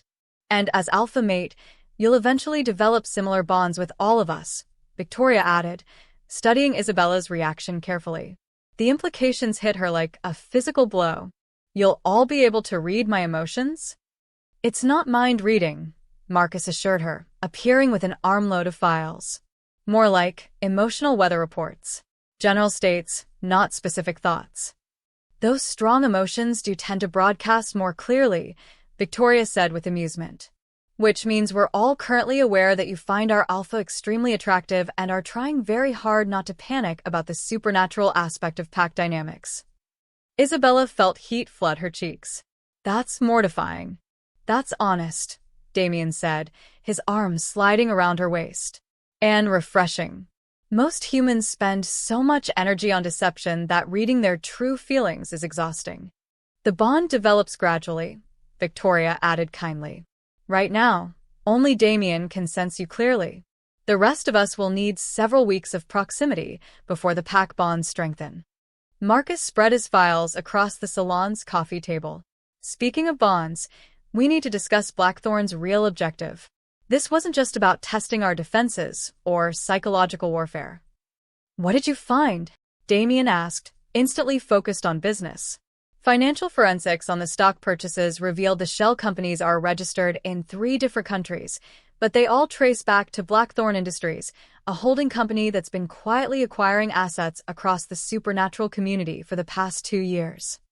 Victoria's expression darkened. He's building a coalition. Against us specifically, or against alphas in general? Isabella asked, her strategic mind automatically engaging with the puzzle. Both, Marcus replied grimly. Intelligence suggests he's been approaching other pack leaders, offering them pieces of our territory in exchange for support when he makes his move for Manhattan. Our territory is worth approximately $8 billion in real estate alone, Damien said quietly. Plus the business interests, the legitimate companies we protect, the human employees who depend on pack security. Isabella felt pieces clicking into place. He's not just challenging your leadership, he's attempting a hostile takeover of your entire economic ecosystem. Exactly. And if he succeeds in Manhattan, other coalition leaders will target alphas in Chicago, Los Angeles, London. Victoria's voice was grim. Within 5 years, the entire supernatural business community could be under his control. So we stop him, Isabella said simply. The pack members exchanged glances, and she caught the subtle communication passing between them, surprise, assessment, and what might have been approval. We're talking about supernatural warfare, Jake said from the doorway, having finished securing their prisoners. Corporate espionage escalated to kidnapping, assassination, territory wars that could expose our entire species. Then we fight smarter than he does, Isabella replied, her mind already working through strategic possibilities. Blackthorn is thinking like a traditional werewolf, domination through force, territory through conquest. But he's operating in a human business environment where different rules apply. Meaning? Victoria asked, genuine curiosity in her voice. Meaning we use human systems against him. Securities fraud, tax evasion, money laundering. I guarantee his shell companies have violated dozens of federal regulations. We don't need to fight a supernatural war when we can destroy him through perfectly legal corporate warfare. Damien's smile was pure predatory satisfaction. And that's why you're going to make an excellent alpha mate. You think like both predator and strategist. Speaking of which, Victoria said, producing an ornate silver chain from her pocket, there's one more matter we need to address tonight. Isabella recognized the significance immediately. The chain was clearly ceremonial, ancient-looking, with a pendant that seemed to shift and change in the salon's lighting. Pack acceptance ritual, Damien explained softly. If you're going to be part of our world, The pack needs to officially recognize you as my mate and their future alpha female. What does that involve? Isabella asked, though part of her already knew the answer would be more complex than simply accepting a piece of jewelry. Blood oath, Victoria said matter-of-factly. Pack scent marking. And a formal challenge period where any pack member can test your worthiness. Test how? Combat, strategy, leadership scenarios, whatever they think is necessary to prove you can protect the pack if something happens to Damien. Victoria's smile was sharp. Don't worry. We'll go easy on you, since you're human. Isabella looked around at the pack members, watching her with expressions ranging from curious to skeptical to openly challenging. These people had built their lives around following the strongest, most capable leaders. Earning their respect would require proving she belonged among apex predators. When do we start? She asked. Damien's expression was pure pride and possessiveness. Right now, if you're ready. Isabella thought about her quiet corporate life, her carefully planned career trajectory, her safe and predictable future. Then she looked at the man who'd turned her world upside down in less than a week and realized she'd never been more ready for anything in her life. Let's do this, she said, accepting the silver chain from Victoria's hands. As the pack gathered around her in the salon's intimate lighting, Isabella felt history shifting around them. Tomorrow, they would wage war against enemies who wanted to destroy everything Damien had built. Tonight, she was going to claim her place as the alpha's mate and prove that she had what it took to stand beside the most dangerous predator in Manhattan. The game, as Damien had said, was about to change completely. And this time, she was going to help him win. Chapter 7. The pack acceptance ritual began at midnight on the yacht's upper deck, under a canopy of Manhattan's glittering skyline. Isabella stood in the center of a circle formed by the pack members, the ceremonial silver chain heavy in her hands as Victoria explained the ancient protocols. The trials test 3 essential qualities, Victoria said, her voice carrying the weight of centuries-old tradition. Intelligence, courage, and loyalty. Each pack member may issue 1 challenge. You must succeed in at least half to earn acceptance. And if I fail? Isabella asked, though she suspected she already knew the answer. Then you remain human, remain outside the pack, and Damien faces the choice between his mate bond and his responsibilities as alpha.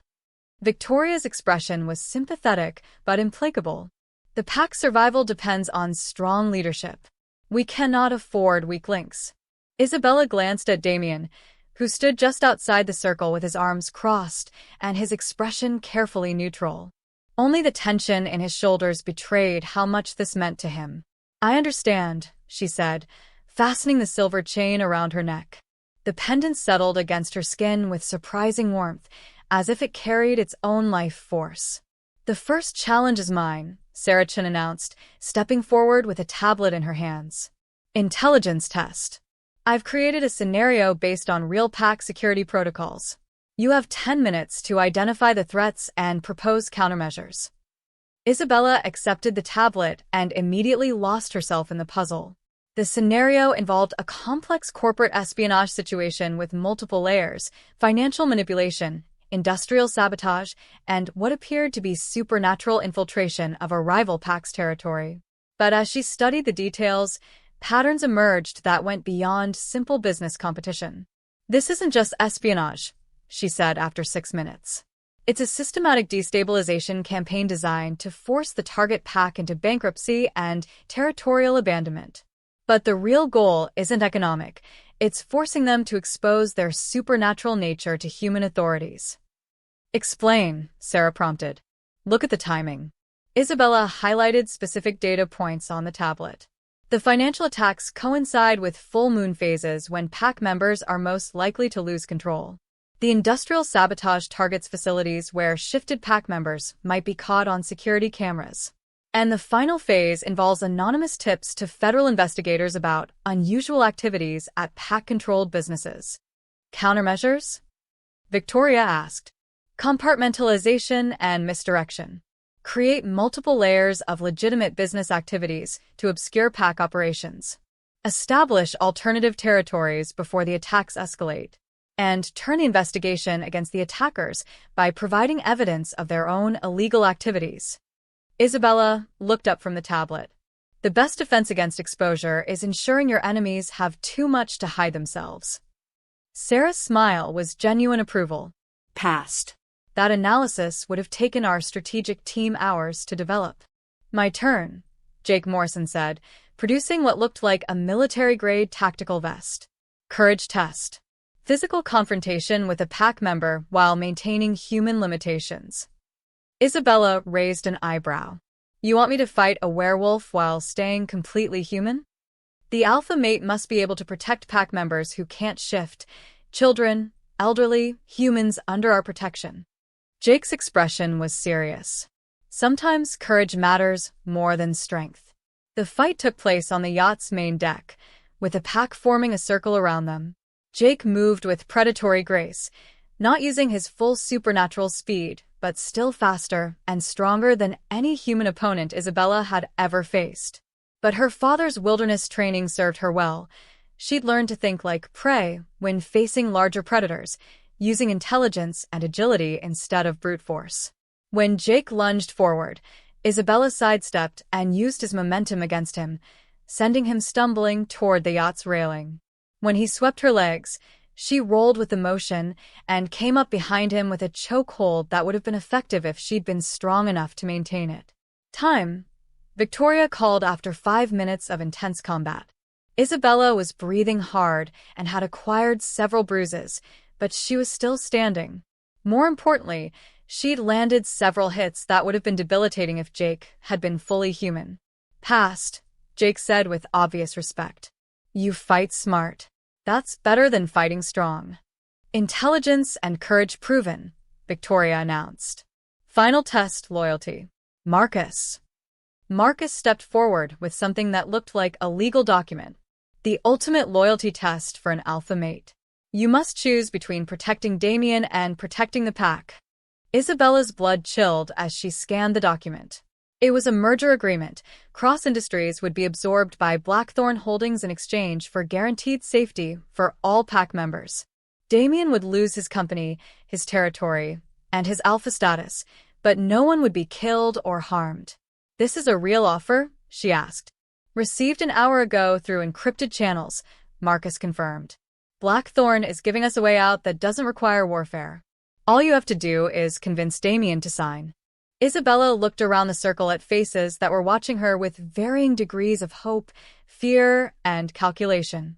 These people had built their lives around Damien's leadership and the security his empire provided. If she could persuade him to accept this deal, they would all survive whatever was coming. But Damien would be destroyed. What does the pack want me to do? She asked. That's not the test, Victoria said quietly. The test is what you choose when faced with an impossible decision. Do you protect the man you love, or the people who depend on you both? Isabella studied the document again, looking for loopholes, alternatives, any option that didn't require sacrificing either Damien's empire or the pack's safety. But Blackthorn had been thorough. The terms were stark and uncompromising. There's a third option, she said finally. Which is? Marcus asked. We don't just reject this offer. We use it to destroy him. Isabella's smile was pure predatory satisfaction. Blackthorn made a critical error. He put this proposal in writing through digital channels with specific terms that constitute extortion under federal law. Extortion. Victoria's eyebrows rose. He's threatening to harm pack members unless Damien surrenders his legal business assets. That's textbook racketeering. Isabella pulled out her phone and began typing rapidly. I'm forwarding this to 3 different federal agencies with a formal complaint. By morning, Blackthorn will be under investigation for organized crime activities. But the supernatural elements, Marcus began, remain completely hidden. The feds will see a business rival making illegal threats to force a merger. They'll never know about werewolves or pack dynamics. Isabella looked around the circle. The loyalty test isn't about choosing between Damien and the pack. It's about finding a way to protect both. The silence stretched for several heartbeats before Victoria began to slow clap. Passed, she said with genuine admiration. You just turned our greatest weakness into our strongest weapon. Damien stepped into the circle, his expression radiating pride and possessive satisfaction. The pack has spoken. Do you accept Isabella Lauron as alpha mate and future pack leader? Accepted, came the unanimous response. Victoria lifted the ceremonial chain from around Isabella's neck and replaced it with something far more significant, a ring that seemed to be carved from a single piece of moonstone, with silver settings that felt warm against her skin. Welcome to the Manhattan Pack, Victoria said formally. You are now bound to us by blood and honor. Our enemies are your enemies. Our territory is your territory. Our lives are your responsibility. The weight of the commitment settled over Isabella like a mantle of authority she'd never expected to wear. But as she looked around at the faces of her new pack, her family, she felt something she'd been missing since her parents died: belonging. Now that the formalities are complete, Damien said, pulling her against his side, we need to discuss strategy. Blackthorn won't wait long for a response to his offer. How long do we have? Isabella asked. 72 hours, Marcus replied. After that, he begins what he calls aggressive negotiations. Meaning? Kidnapping pack members. Attacking our businesses. Forcing us into a war we can't win through conventional means. Damien's expression was grim. Unless we can neutralize him first.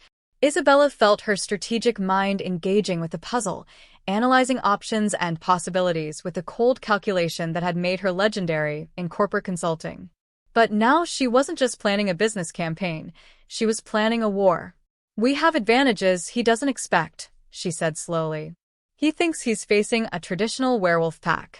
He doesn't know he's actually challenging a hybrid organization that combines supernatural abilities with corporate resources and federal law enforcement contacts. What are you thinking? Victoria asked. Total warfare. Not just business competition or territorial disputes, complete systematic destruction of everything he's built. Isabella's smile was sharp enough to cut glass. We're going to take apart his coalition, turn his allies against him, and leave him so exposed that he'll have no choice but to run or face federal prosecution. That's ambitious, Jake said. That's necessary. Isabella looked around at her new pack family. Blackthorn made one critical mistake. He threatened my people. And I've spent my entire career destroying people who make that kind of error in judgment. Damien's expression was pure alpha pride. What do you need?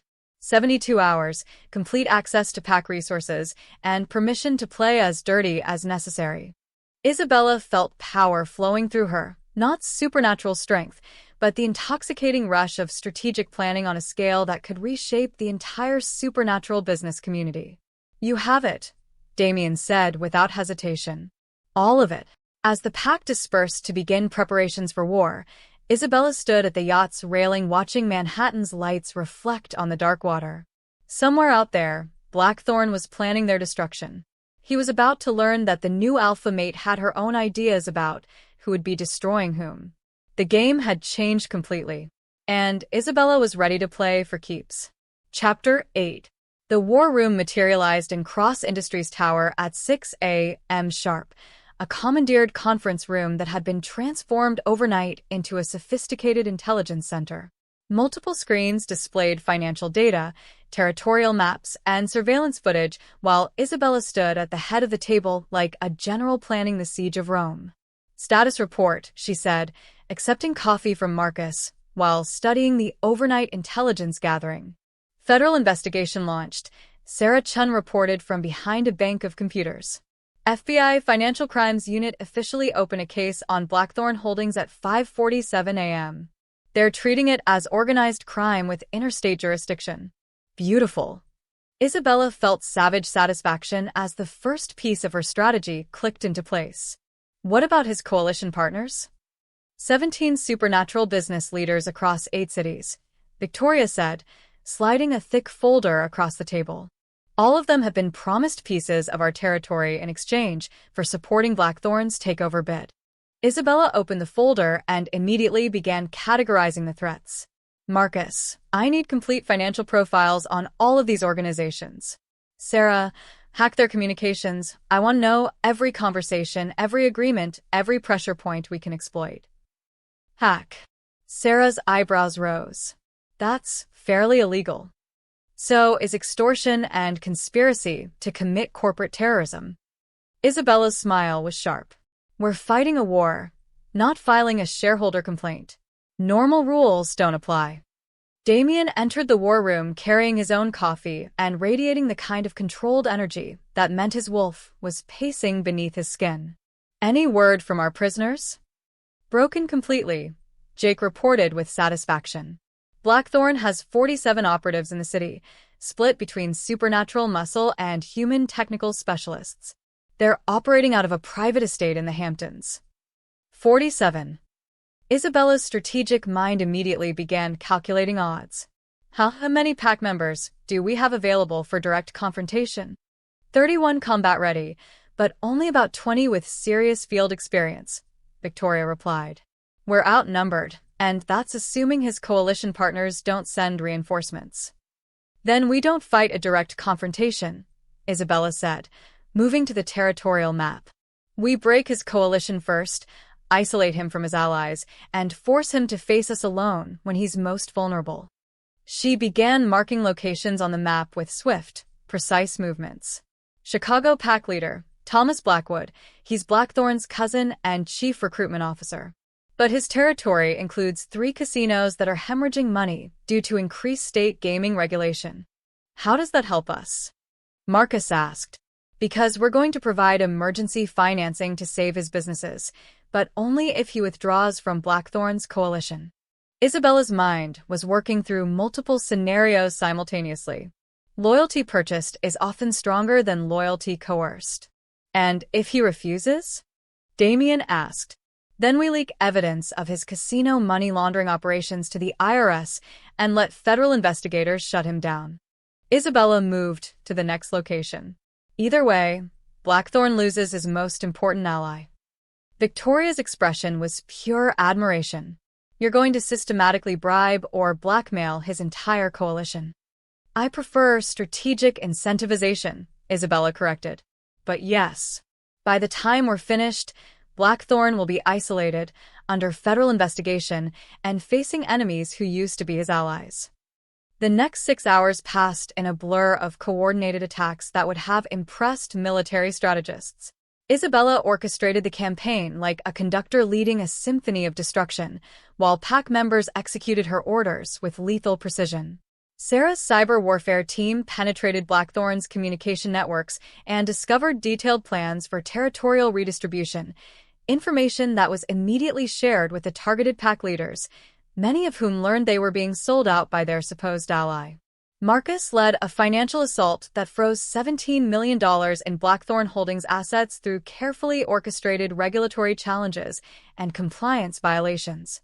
Jake coordinated physical surveillance that documented Blackthorn's operatives breaking numerous federal laws, providing additional evidence for the FBI investigation.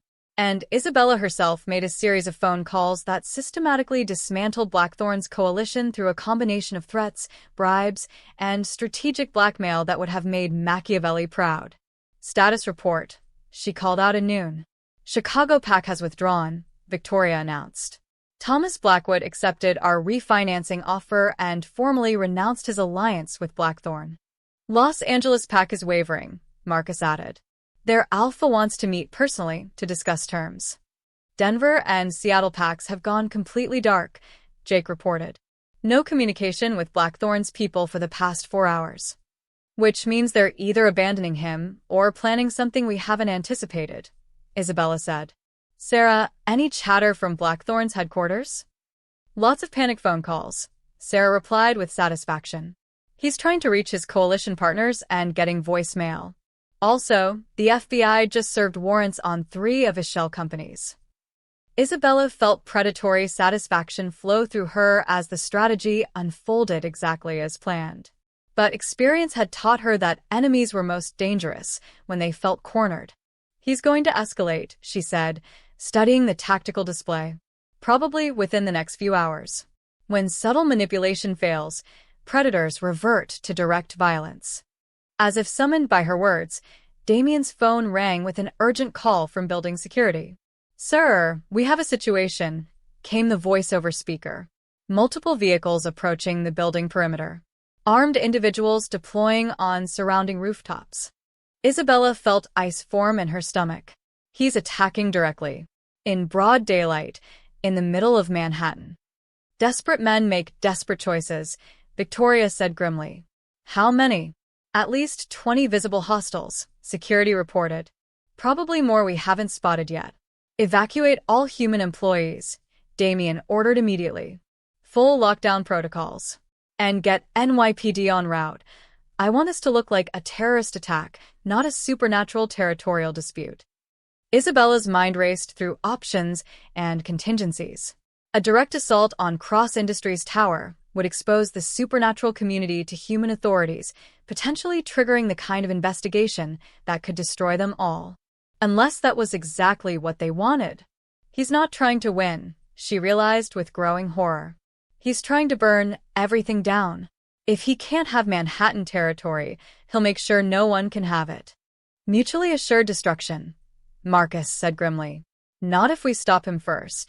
Isabella moved to the window overlooking the street, where she could see armed figures taking positions around the building. Sarah, how quickly can you patch me into the building's public address system? 30 seconds. Why? Because I'm going to give Blackthorne exactly what he wants, a public confrontation with the Alpha's mate. Isabella's smile was cold and calculating. He thinks he's forcing us into an impossible position. Instead, he's just walked into the perfect trap. Isabella, no, Damien said, understanding her intention immediately. You're not putting yourself in the line of fire.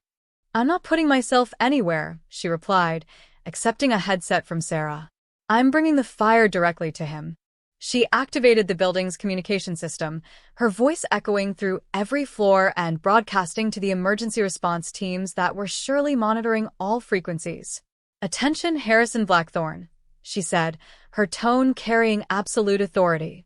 This is Isabella Loron, Chief Strategy Officer of Cross Industries and registered federal witness in the organized crime investigation targeting your illegal business activities. On the street below, she could see armed figures pausing in their movements. You have 30 seconds to withdraw your operatives before NYPD tactical teams arrive to arrest them for terrorism charges.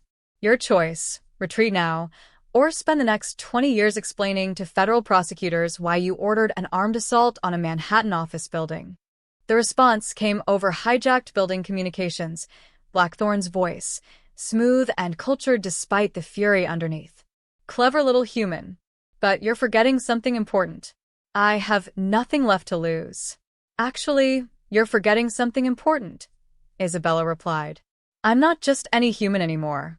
I'm Pac. And you just threatened my family. She nodded to Sarah, who activated hidden security systems throughout the building. Within seconds, the Hunter's Moon Pack was mobilizing with military precision, not to defend their territory, but to systematically capture every one of Blackthorne's operatives. The battle was swift, brutal, and completely one-sided. Blackthorne's people had prepared for corporate espionage and territorial intimidation. They weren't prepared for coordinated pack tactics executed by supernatural predators who knew every inch of their own territory. Within 20 minutes, it was over. Isabella watched from the war room as NYPD tactical teams arrived to find Blackthorne's operatives already subdued and zip-tied, with detailed evidence packages documenting their weapons, communications equipment, and illegal surveillance gear. Status report, she called out. 17 hostiles in custody, Jake reported. 3 escaped, including Blackthorne himself. Federal agents are interviewing the captured operatives, Marcus added. They're getting testimony about organized crime activities, conspiracy charges, and enough evidence to put Blackthorne away for life.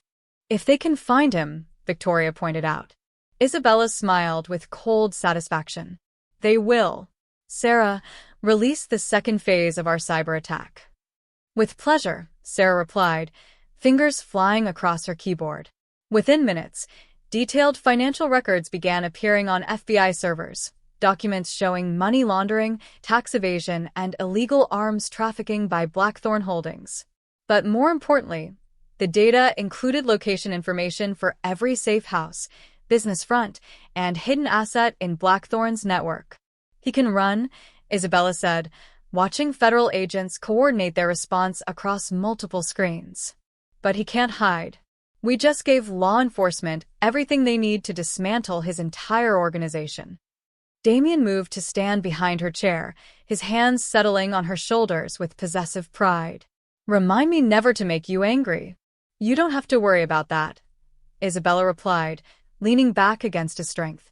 "We're on the same side now." "Forever," he agreed, and the promise in his voice made her pulse quicken despite the adrenaline still coursing through her system. As emergency responders secured the building and federal agents began their investigation, Isabella felt the satisfaction of a strategy executed flawlessly. Blackthorn's coalition was destroyed, his resources were frozen, and his operatives were providing evidence that would keep him running from law enforcement for the rest of his life. But more importantly, the pack was safe. Her family was protected, and the empire she and Damien would build together was stronger than ever. "What now?" Victoria asked. Isabella looked around the war room at her pack, her family, her new life filled with challenges she'd never imagined, and adventures that would test every skill she possessed. "Now we get back to business," she said. "We have a renewable energy empire to build, and the whole world is about to discover what happens when you combine werewolf determination with human innovation." Damien's smile was pure alpha satisfaction. "I love the way you think, mate." As the pack began cleaning up the aftermath of their victory, Isabella realized she'd found something she'd been searching for her entire career, a challenge worthy of her abilities, a partnership that pushed her to become everything she was capable of being, and a love that would last forever. The game had changed completely, and they'd just won the opening round. Chapter 9. 3 days after Blackthorn's failed assault, Isabella stood in the penthouse that was now her home, watching the sun set over a Manhattan skyline that felt fundamentally different. Not because the city had changed, but because she finally understood her place in its hidden supernatural ecosystem. The penthouse itself was being rebuilt, new security systems, reinforced windows, and subtle modifications that accommodated both human luxury and werewolf instincts. But tonight, she and Damien had the main living area to themselves, the construction crews having finished for the day. Federal prosecutors filed 18 felony charges against Blackthorn Holdings this afternoon, Damien said, joining her at the windows with 2 glasses of champagne. "Money laundering, conspiracy, terrorism charges. Even if they never catch him personally, his entire business empire is finished." "What about his remaining allies?" Isabella accepted the champagne, noting how Damien's fingers lingered against hers during the transfer. "Denver and Seattle packs formally requested membership in our coalition this morning. Los Angeles wants to negotiate a mutual defense treaty." Damien's smile was pure alpha satisfaction. "By destroying Blackthorn's power base, you've made us the strongest supernatural organization on the continent." Isabella felt a thrill of accomplishment that had nothing to do with professional success and everything to do with protecting her family. "The pack seems pleased with the results." "The pack is more than pleased. They're in awe." Damien moved closer, close enough that she could feel his heat warming her skin. "Victoria told me this morning that you've accomplished more in 1 week than most alpha mates manage in years." "I had excellent resources to work with," Isabella said, though she couldn't hide her satisfaction at the praise. "You had raw materials. You created something extraordinary." Damien's voice dropped to the husky tone that made her pulse quicken. "The question is, what do we do with all this power you've helped us accumulate?" Isabella turned to face him fully, noting the way his eyes had darkened with something that had nothing to do with business strategy. "What did you have in mind?" "Expansion. Growth. Building something that will last for generations." His hand rose to cup her cheek, thumb brushing across her lower lip with devastating gentleness. Both professionally and personally. The words sent heat pooling in her stomach. They'd been so focused on survival and warfare that the deeper implications of their mate bond had taken a backseat to strategy and tactics. Now, with their enemies defeated and their empire secure, other needs were demanding attention. "The pack bonds have been strengthening," she said softly, acknowledging the psychic connections she could feel growing stronger each day. I can sense Victoria's satisfaction, Marcus's relief, Sarah's excitement about new technology projects. And what do you sense from me? Damien asked, moving even closer until they were breathing the same air. Isabella didn't need supernatural abilities to read the hunger in his expression, the barely controlled need that had been building between them for days. Want. Possession. The urge to claim what's yours. You are mine, he said, his voice rough with emotion. Completely. Irrevocably. Forever. The words should have triggered her independence, her carefully constructed walls against emotional vulnerability. Instead, they sent desire racing through her nervous system like liquid fire. Just as you're mine, she replied, her hands fisting in the fabric of his shirt to draw him closer. My alpha. My mate. My partner in everything. Damien's response was to kiss her with all the passion and possession they'd been suppressing during their war against Blackthorn. Isabella melted into his embrace, tasting wine and wildness and the promise of forever on his lips. When they finally broke apart, both breathing hard, she could see gold flecks dancing in his storm-gray eyes. There's something we need to discuss, he said, though his hands remained anchored at her waist. About the future. About children. Isabella's breath caught. Children? Werewolf genetics are complicated. Mating bonds usually result in pregnancy within the first year, but the supernatural elements can be intense for human mothers. Damien's expression grew serious. There are medical procedures, pack healers who specialize in hybrid pregnancies. But you need to understand what you're signing up for. The implications hit her like a physical blow. Children who would be part human, part supernatural predator. Pregnancy that would involve magical elements she couldn't begin to understand. A future that was even more complicated than she'd realized. What kind of intense, she asked. Enhanced senses during pregnancy. Increased nutritional needs. Labor that happens much faster than human normal. Damien's thumb traced circles on her wrist, monitoring her pulse. And children who will be stronger, faster, and more intelligent than purely human offspring. Werewolf children? Hybrid children. They'll have the choice to shift when they reach maturity, but they'll grow up straddling both worlds. His expression softened. Like their mother. Isabella considered the possibilities, imagining children who would inherit Damien's strength and her strategic mind, who would grow up understanding both corporate boardrooms and pack dynamics. It should have been terrifying. Instead, she found herself intrigued by the challenge. How soon are we talking about? She asked. Damien's smile was pure male satisfaction. Mate bonds are designed to ensure species survival. If we don't take precautions, probably within the next few months. Heat flooded her cheeks as the implications became clear. And if we do take precautions? Then we wait until you're ready to be the mother of the next generation of Manhattan pack leaders. His hand slid up to frame her face. The choice is entirely yours, Isabella. No pressure, no pack expectations. Just what you want for our future. The offer of choice, of control over something so fundamental, made her chest tight with emotion. Damien was giving her agency over decisions that would affect not just their relationship, but the entire pack's future. I want to be ready, she said softly. I want to understand what I'm getting into, learn everything I need to know about hybrid pregnancies and supernatural child development. Then we'll wait. However long you need. Damien's voice carried absolute certainty. We have forever, Isabella. There's no rush. The promise of time, of patience, of a partner who would let her set the pace made her realize how much she'd already changed. 3 weeks ago, forever had been a terrifying concept. Now, with Damien, it felt like the most natural thing in the world. There's something else, she said, suddenly nervous about her own proposal. About the business. I've been thinking about expansion possibilities. Oh. Damien's eyebrows rose with interest. What if we created the first openly supernatural-friendly corporation?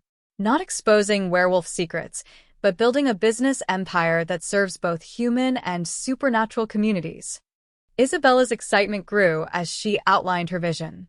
renewable energy systems designed for packed territories, financial services that accommodate supernatural lifestyles, technology that enhances rather than threatens supernatural communities. Damien's expression shifted from interest to something approaching awe. You want to revolutionize the entire supernatural economy. I want to build something that our children can inherit with pride. An empire that serves both sides of their nature. Isabella felt power flowing through her, not supernatural strength, but the intoxicating rush of envisioning a future that would reshape the world. What do you think? I think, Damien said, pulling her against his chest, that I've mated with the most extraordinary woman in human or supernatural history. His kiss was deeper this time, more possessive, carrying promises of partnership and passion, and a future that would test every skill they possessed. Isabella lost herself in the sensation, in the rightness of being in his arms, in the certainty that they could build something together that neither could achieve alone. When they broke apart, Manhattan glittered beyond the windows like a constellation of possibilities. So, what's our first move? Damien asked, his voice rough with desire and ambition in equal measure. Tonight, we celebrate our victory. Isabella's smile was pure feminine satisfaction as she began unbuttoning his shirt. Tomorrow, we start building our empire. I love the way you think, mate, Damien murmured, sweeping her into his arms with supernatural ease. As he carried her toward the bedroom, Isabella caught sight of their reflection in the window, a billionaire alpha and his strategic genius mate, silhouetted against the lights of a city that would never be the same. They'd won the war for Manhattan's supernatural territory. Now they were going to claim something even more valuable, a future that would redefine what it meant to be powerful in both the human and supernatural worlds. The game had changed completely, and they were just getting started. Outside, the city hummed with energy and possibility, while inside the penthouse, the alpha and his mate began building something that would last forever, an empire of power, passion, and unbreakable love that would reshape the world for generations to come. The hunt was over. The real adventure was just beginning. Chapter 10. 6 weeks after Blackthorn's defeat, Isabella stood before the assembled board of Cross Industries, presenting the most audacious business plan in corporate history. The conference room was packed beyond capacity, not just with their usual board members, but with representatives from 12 supernatural pack leaders, 3 major investment banks, and a venture capital firm that specialized in what they euphemistically called alternative energy solutions. Phase 1 involves expanding our renewable energy technology into what we're calling remote territory applications, Isabella said, gesturing to the holographic display that showed installations across pristine wilderness areas. Solar and wind systems designed for locations that prioritize environmental harmony and specialized community needs. The supernatural pack leaders nodded with understanding. What she was really describing were energy systems designed for werewolf territories, locations where shifted pack members needed to access technology without human interference. Phase 2, she continued, advancing to the next slide, involves developing our financial services division to accommodate clients with unique lifestyle requirements and irregular income patterns. Victoria Sterling smiled from her position at the table. What Isabella was really proposing was banking designed for supernatural communities, accounts that could handle the complexities of pack economics, territorial payments, and the kind of cash-intensive businesses that thrived in the supernatural world. And Phase 3? Asked David Chen, who joined the board after his daughter Sarah proved her strategic value during the Blackthorn crisis. Complete market disruption, Isabella said with satisfaction. We become the first corporation to serve both traditional human markets and the previously untapped supernatural economy. Estimated market value, approximately $50 billion annually. The silence in the room was profound as board members processed the implications. Isabella was proposing to double their addressable market by creating an entirely new business sector. The regulatory challenges alone, began Richard Blackwood. Have been addressed, Isabella interrupted smoothly. Our legal team has identified 17 regulatory frameworks that apply to specialized community services. We're not breaking any laws. We're simply serving clients that other corporations don't understand how to reach. Marcus leaned forward with obvious interest. What about security concerns? Exposure risks? Compartmentalization and misdirection, Isabella replied, using the same strategies that had defeated Blackthorn. Every supernatural-friendly service has a perfectly legitimate human explanation. Solar systems for eco-conscious remote communities. Financial services for high-net-worth clients with privacy concerns. Technology solutions for specialized security applications. Damien watched from his position at the head of the table with barely concealed pride. In 6 weeks, Isabella had not only integrated completely into pack leadership, but had identified business opportunities that could revolutionize the supernatural economy. What about competition? Asked Dr. Patricia Wong. Other corporations will notice our success and attempt to replicate our model. Let them try, Isabella said with cold confidence. They don't have what we have, which is inside knowledge, trusted relationships, and a leadership team that actually understands both communities. Isabella's smile was sharp with predatory satisfaction. You can't serve a market you don't understand, and humans can't understand supernatural needs without supernatural insight. The presentation continued for another hour as Isabella systematically dismantled every objection and demonstrated the profitability of each proposed expansion. By the time she finished, even the most conservative board members were nodding with enthusiasm. Motion to approve Phase 1 development with a $50 million initial budget, Victoria said formally. Seconded, added James Morrison. The motion passed unanimously. As the board meeting broke up, Isabella found herself surrounded by pack leaders who wanted to discuss specific applications for their territories. The Denver Alpha was interested in geothermal systems for mountain installations. The Seattle pack needed maritime wind technology for their coastal operations. Even the traditionally isolationist Canadian packs were inquiring about off-grid communication networks. You've just created an entirely new industry, Damien murmured in her ear as they watched pack leaders sketching preliminary agreements on restaurant napkins. I've just given us a monopoly on the most exclusive market in the world, Isabella corrected, and made us indispensable to every major supernatural community in North America. Speaking of indispensable, Victoria approached with a tablet displaying financial projections. I've been running numbers on your Phase 2 proposal. If we capture even 10% of the supernatural financial services market, we're looking at revenues that would make us one of the largest banks in the country. Isabella felt the familiar rush of strategic satisfaction. And Phase 3.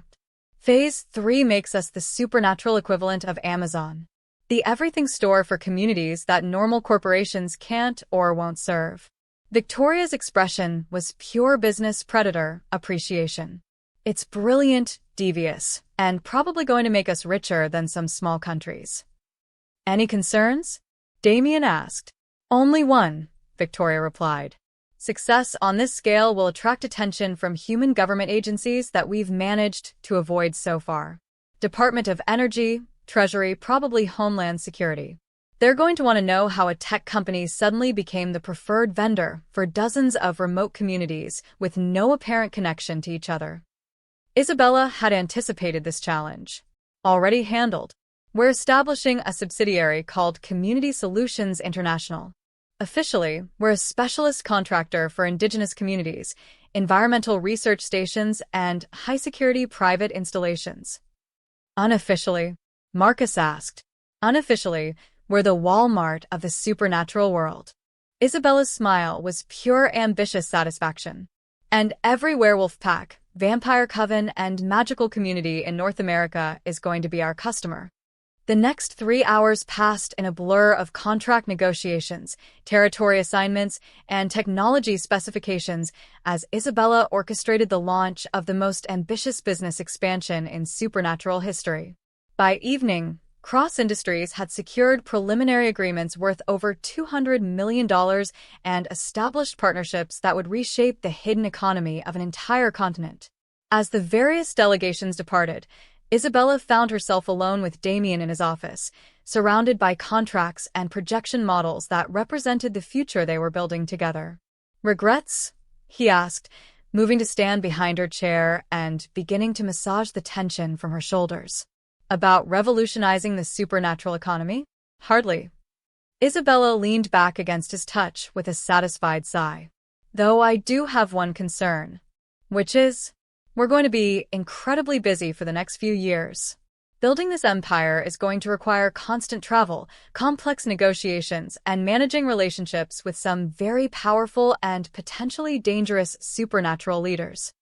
She turned in his arms to face him. Are you sure you're ready for your mate to become one of the most influential people in the hidden world? Damien's smile was pure alpha pride. Isabella, you've been one of the most influential people in my world since the day you walked into my office. Now you're just expanding your territory. Our territory, she corrected, and the possessive pronoun felt right in a way that surprised her.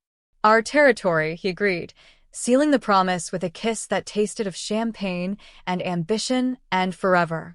As Manhattan glittered beyond the office windows, Isabella realized that she'd found something she'd been searching for her entire career, a challenge that would never be completely conquered, a partnership that would continue evolving and growing, and a love that would only get stronger as they built their empire together.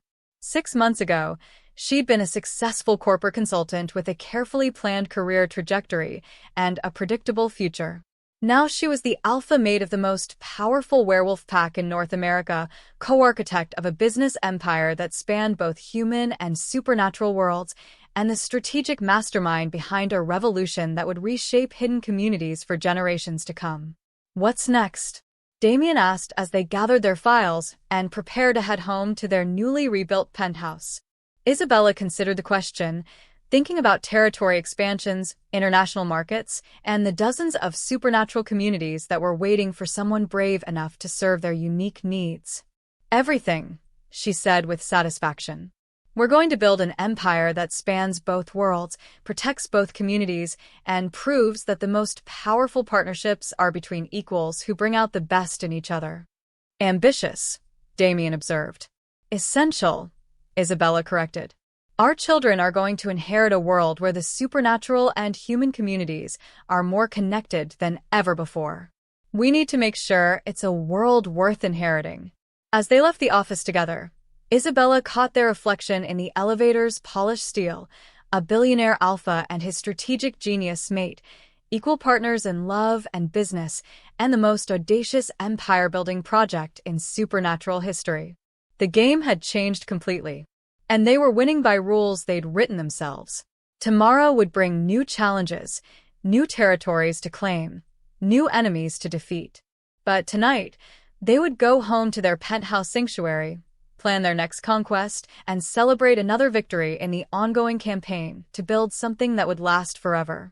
The hunt had evolved into something far more satisfying, the systematic construction of a legacy that would reshape the world for generations of supernatural and human communities alike. And Isabella Lauren Cross was just getting started. Chapter 11.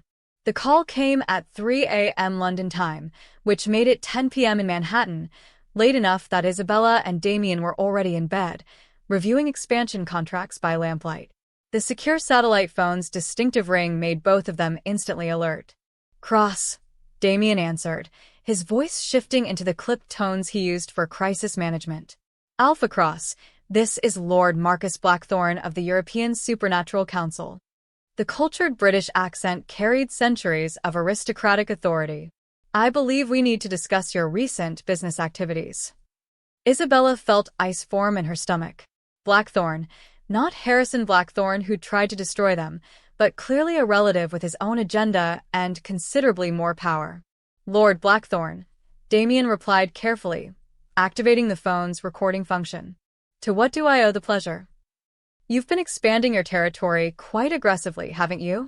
12 new pack alliances, technology contracts across 3 countries, and what our intelligence suggests is a systematic attempt to monopolize the North American supernatural economy. The voice carried amused menace. Impressive work, really, but also quite problematic for those of us who prefer traditional arrangements. Isabella immediately understood the threat. The European Supernatural Council represented Old World supernatural aristocracy, vampires, werewolves, and other creatures who'd been consolidating power for centuries. Cross-industries' rapid expansion was disrupting their carefully maintained control over supernatural commerce. Business expansion isn't a territorial challenge, Damien said evenly. We're serving markets that were previously underserved. But that's where you're wrong, young Alpha. Lord Blackthorn's chuckle was silk over steel. You see, the supernatural communities you're so eager to serve have been under our protection for quite some time. Your innovations constitute interference with established relationships. Isabella grabbed a tablet and began pulling up intelligence files on European supernatural organizations. What she found made her blood run cold: a network of ancient families and supernatural aristocrats who controlled everything from banking to energy to technology across Europe, Asia, and parts of Africa. What exactly are you proposing? Damien asked. A partnership, naturally. The European Council would be delighted to facilitate your expansion into international markets. For a modest fee, of course, say, 60% of gross revenues from any supernatural community contracts outside North America. 60%. Isabella couldn't keep the outrage from her voice. The famous Isabella Lauron, the human who thinks she can revolutionize our world.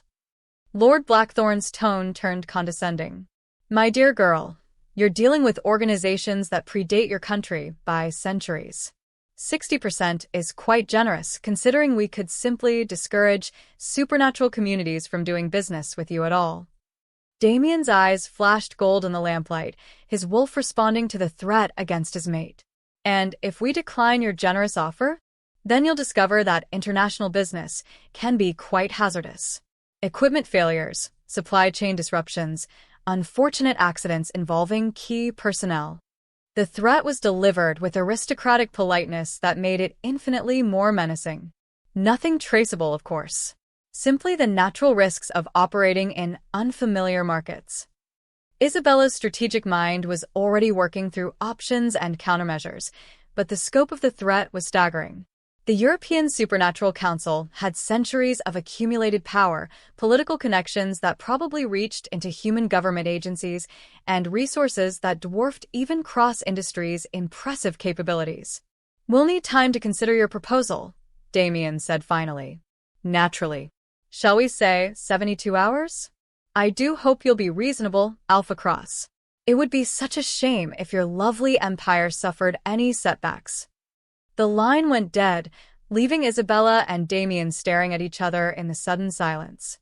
How bad? Isabella asked, though she suspected she already knew the answer. Catastrophic if he's representing who I think he is. Damien was already pulling up secure files on his laptop. The European Supernatural Council isn't just old money, they're old power. Vampires who've been manipulating human governments since the Renaissance, werewolf bloodlines that trace back to medieval nobility, magical practitioners with connections to every major corporation in Europe.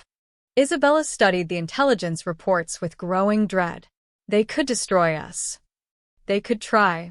But they're also making the same mistake Blackthorn made. They're underestimating what we've built here. Damien's expression shifted into the cold calculation she'd learned to recognize as his most dangerous mood. Call an emergency pack meeting. Full war council.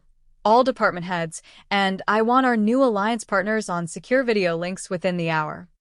You're thinking about fighting them? I'm thinking about protecting what's ours. His hand found hers in the darkness, thumb tracing over her wedding ring. They threatened you, Isabella. They threatened our pack, our business, our future. That's not something I can let stand. Isabella felt a complex mix of fear and fierce pride. 6 months ago, she would have counseled negotiation, compromise, finding a middle ground that preserved the business while avoiding conflict. Now, as alpha mate and pack strategist, she understood that some fights were necessary to protect everything they'd built. What do you need from me? She asked. Everything you've got. We're about to go to war with the supernatural equivalent of the Illuminati, and we need every advantage we can create. The next hour transformed their penthouse into a crisis command center as pack members converged with military precision. Victoria arrived with financial warfare specialists. Marcus brought communication equipment and legal analysts. Sarah Chin showed up with cyber warfare tools that were probably illegal in 17 countries. Jake Morrison appeared with enough weapons to outfit a small army. The secure video conference that followed included pack leaders from Denver, Seattle, Chicago, and Los Angeles, along with what Isabella was startled to realize were supernatural community representatives from Canada, Mexico, and 3 South American countries. Status report, Damien said, as the connection stabilized. European Council has been making similar threats to supernatural communities across the Western Hemisphere, reported Alpha Elena Vasquez from Mexico City. They want exclusive contracts for all energy and financial services, plus territorial tribute payments. Territorial tribute? Isabella asked. Protection money, clarified Alpha James Northwind from Calgary. 20% of gross pack revenues, paid quarterly, in exchange for security guarantees and market access protection. Isabella felt pieces of a larger puzzle clicking into place. They're not just targeting us, they're attempting to establish a supernatural colonial empire. Traditional European powers extending their control over New World supernatural communities. Which means this isn't really about business competition, Victoria said grimly. It's about political dominance and resource extraction on a continental scale. Exactly. Damien's expression was pure alpha authority. And that changes everything about how we respond. For the next 3 hours, Isabella orchestrated the development of the most audacious counterattack in supernatural history. Not just business competition or territorial defense, but a comprehensive campaign to liberate supernatural communities across 2 continents from European Council control. Phase 1, she explained to the assembled War Council, involves documenting every instance of European Council coercion, extortion, and territorial interference over the past decade. Sarah, I need you to hack their communication networks and financial systems. Get me evidence of every illegal activity they've conducted. On it, Sarah replied with savage satisfaction. Phase 2 involves coordinating resistance among supernatural communities that are already under council pressure. We're going to offer better deals, better protection, and complete independence from European oversight. Isabella turned to the pack leaders on screen. I want you to reach out to every supernatural community in your regions. Offer them the same technology and financial services we're providing, but with explicit guarantees against foreign interference. And Phase 3? Marcus asked. Isabella's smile was cold enough to freeze hellfire. Phase 3 involves exposing the European Supernatural Council to human governments as an international criminal organization engaged in racketeering, money laundering, and conspiracy to manipulate global markets. The silence around the table was profound as the implications sank in. You want to declare war on supernatural aristocracy that's been accumulating power for centuries, Victoria said slowly. I want to end supernatural colonialism and establish a new world order based on equality and mutual cooperation instead of ancient bloodlines and aristocratic privilege. Isabella looked around at her pack family, her chosen allies, her partners in revolution. The question is whether you're all ready to help me do it. The response was immediate and unanimous. Enthusiastic agreement from every pack leader, strategic approval from every department head, and absolute support from the man who taught her that the most dangerous predators were the ones who fought for something larger than themselves. 72 hours, Damien said, checking his watch. That's how long we have to build a coalition powerful enough to challenge the supernatural establishment and win. Then we'd better get started, Isabella replied, already pulling up contact lists that would reshape the hidden world. As dawn broke over Manhattan, the most powerful supernatural organization in North America began organizing the most ambitious revolution in supernatural history, a campaign that would either establish them as the leaders of a new era of supernatural independence, or destroy them completely. But as Isabella looked around at her pack family preparing for war, she realized she'd never been more confident about their chances of victory. After all, they'd built an empire by rewriting the rules of what was possible. Now, they were going to rewrite the rules of who got to make the rules in the first place. The game had changed completely. And this time, they were playing for the freedom of an entire world. Chapter 12. 68 hours after Lord Blackthorne's ultimatum, Isabella stood in the United Nations building facing the most dangerous audience of her life. The emergency session of the International Financial Crimes Commission had been arranged through channels that officially didn't exist, attended by representatives from 12 government agencies who officially weren't there, and focused on evidence that officially couldn't be verified. But the people in the room were very real, very powerful, and very interested in what she had to say. "Ladies and gentlemen," Isabella began, her voice carrying absolute authority as she activated the holographic display system. "What you're about to see represents the largest international conspiracy in modern history, a criminal organization that has been manipulating global markets, corrupting government officials, and operating above the law for over 3 centuries. The presentation that followed was a masterpiece of strategic exposure. Sarah Chen's cyber warfare team had penetrated European Council communications and financial networks, providing documentation of bribery, extortion, market manipulation, and money laundering on a scale that dwarfed most national economies. The organization calls itself the European Supernatural Council," Isabella continued, using carefully chosen language that made their activities sound like elaborate criminal roleplay rather than actual supernatural governance. "They operate through shell companies registered in 17 countries, manipulate commodity markets through coordinated trading schemes, and maintain what they call territorial protection services, which federal prosecutors would recognize as organized racketeering." FBI Financial Crimes Division Director James Patterson leaned forward with obvious interest. "Ms. Lauron, you're alleging that a single criminal organization has been operating internationally for centuries without detection?" "Not without detection, with protection. Their network includes compromised officials in banking regulation, energy oversight, and international trade enforcement." Isabella highlighted specific evidence on the display. "What you're seeing are payment records showing regular transfers to government officials in 8 countries, coordination with known criminal organizations across 3 continents, and systematic infiltration of legitimate businesses for money laundering purposes." The room erupted in quiet conversations as government representatives processed the implications. Isabella watched their faces carefully, noting the shift from skepticism to alarm as they recognized names and financial patterns that connected to their own ongoing investigations. Meanwhile, 3,000 miles away, Damien was orchestrating the largest coordinated supernatural uprising in recorded history. "Status report," he said into a secure communicator as he stood on the observation deck of the Cross Industries Tower, watching dawn break over Manhattan. "Seattle PAC has secured control of Pacific Northwest energy distribution," reported Alpha Sarah Blackwood. "European Council operatives evacuated 6 hours ago. Chicago and Denver have jointly announced their withdrawal from all council agreements," added Alpha Thomas Morrison.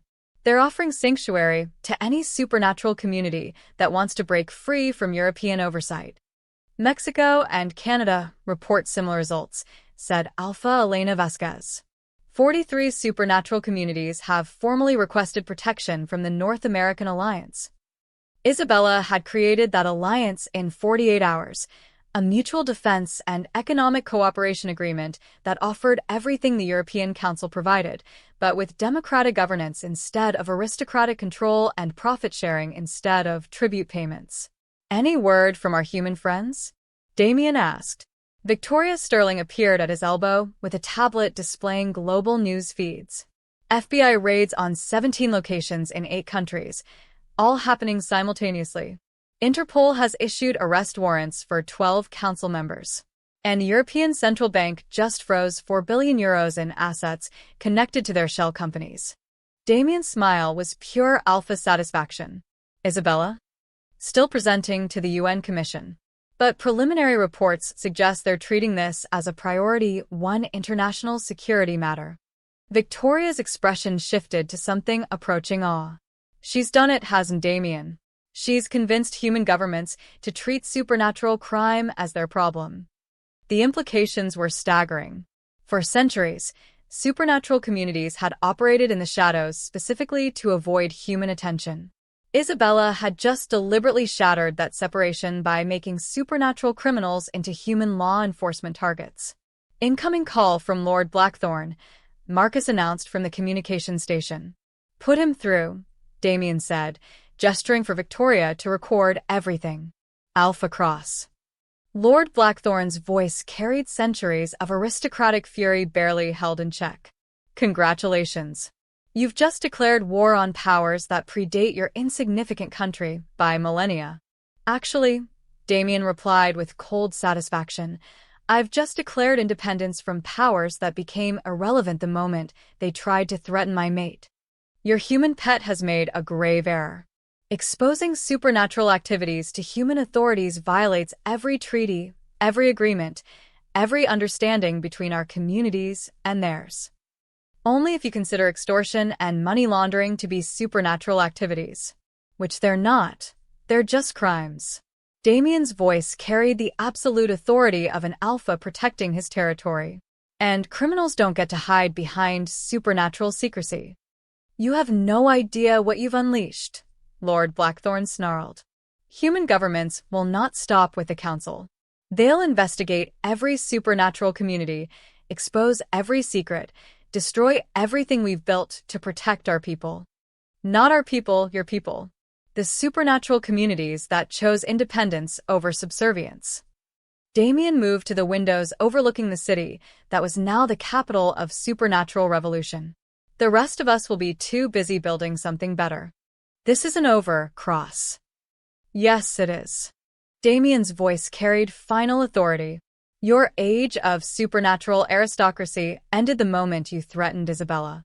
What comes next will be built by people who understand that power serves communities, not the other way around. The line went dead, leaving Damien alone with the knowledge that they'd just fundamentally altered the relationship between supernatural and human worlds. 6 hours later, Isabella returned to Manhattan to find the penthouse filled with celebration. PAC members, alliance leaders, and human government liaisons who officially weren't there mingled in the living room, toasting the most successful supernatural revolution in history. Status report, she said, accepting champagne from Marcus while Damien swept her into his arms.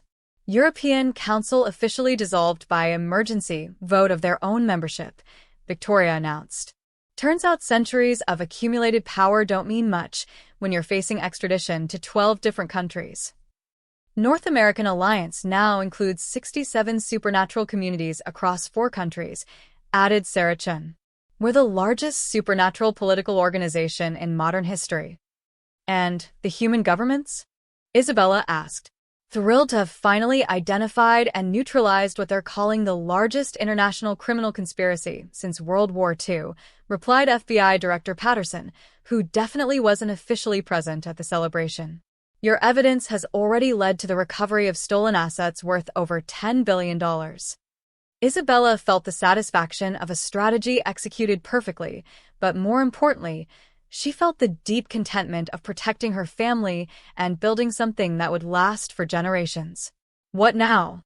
Damien asked, his arm around her waist as they looked out at the city lights beginning to twinkle in the evening darkness. Now we build the future, Isabella said, her hand settling over her still flat stomach where new life was beginning to grow. The one where our children inherit a world that's better than the one we found. The pregnancy test had been positive that morning, perfect timing for the beginning of a new era in supernatural history. How long have you known? Damien asked softly, his enhanced senses having undoubtedly detected the subtle changes in her scent and heartbeat. 3 days. I wanted to wait until we'd won the war before sharing the news. Isabella leaned back against his strength, feeling the pack bonds humming with contentment and the future spreading before them like an endless constellation of possibilities. Boy or girl? Victoria asked with obvious delight. Twins, Isabella said with satisfaction. And according to the pack healer, they're going to be extraordinary. As their friends and family celebrated around them, Isabella and Damien stood together at the windows overlooking the city that had become the capital of a new world order, one built on equality, cooperation, and the revolutionary idea that power should serve communities rather than controlling them. Any regrets? Damien asked. Isabella considered the question, thinking about the quiet corporate life she'd left behind, the predictable future she'd abandoned, the safe choices she'd rejected in favor of love and revolution and building an empire that would reshape the world. Only one, she said finally. Which is? That it took me so long to find you. She turned in his arms to face the man who'd changed everything, Billionaire Alpha, devoted mate and partner in the most audacious empire-building project in supernatural history. But we have forever to make up for lost time. Forever, he agreed, sealing the promise with a kiss that tasted of champagne and victory and the absolute certainty that their best adventures were still ahead of them. Outside, the city hummed with energy and possibility, while inside the penthouse, the Alpha and his mates celebrated the beginning of an era that would be defined by their children, hybrid leaders who would grow up in a world where supernatural and human communities worked together instead of hiding from each other. The revolution was complete. The real empire building was just beginning. And Isabella Lauren Cross, Alpha mate and architect of supernatural independence, had never been more ready for the challenges that would come with changing the world. After all, they'd rewritten the rules of power itself. Now, they were going to teach their children how to build something even better. The game had changed completely, and they'd won by creating an entirely new game that everyone could play. 1 year later, Isabella stood in the nursery of their expanded penthouse, watching Damien rock their 6-month-old twins while Manhattan sparkled beyond the windows. Alexander and Sophia Cross-Lauron were perfect hybrid babies, stronger and more alert than purely human infants, but with their mother's strategic intelligence already evident in the way they studied everything with calculating eyes.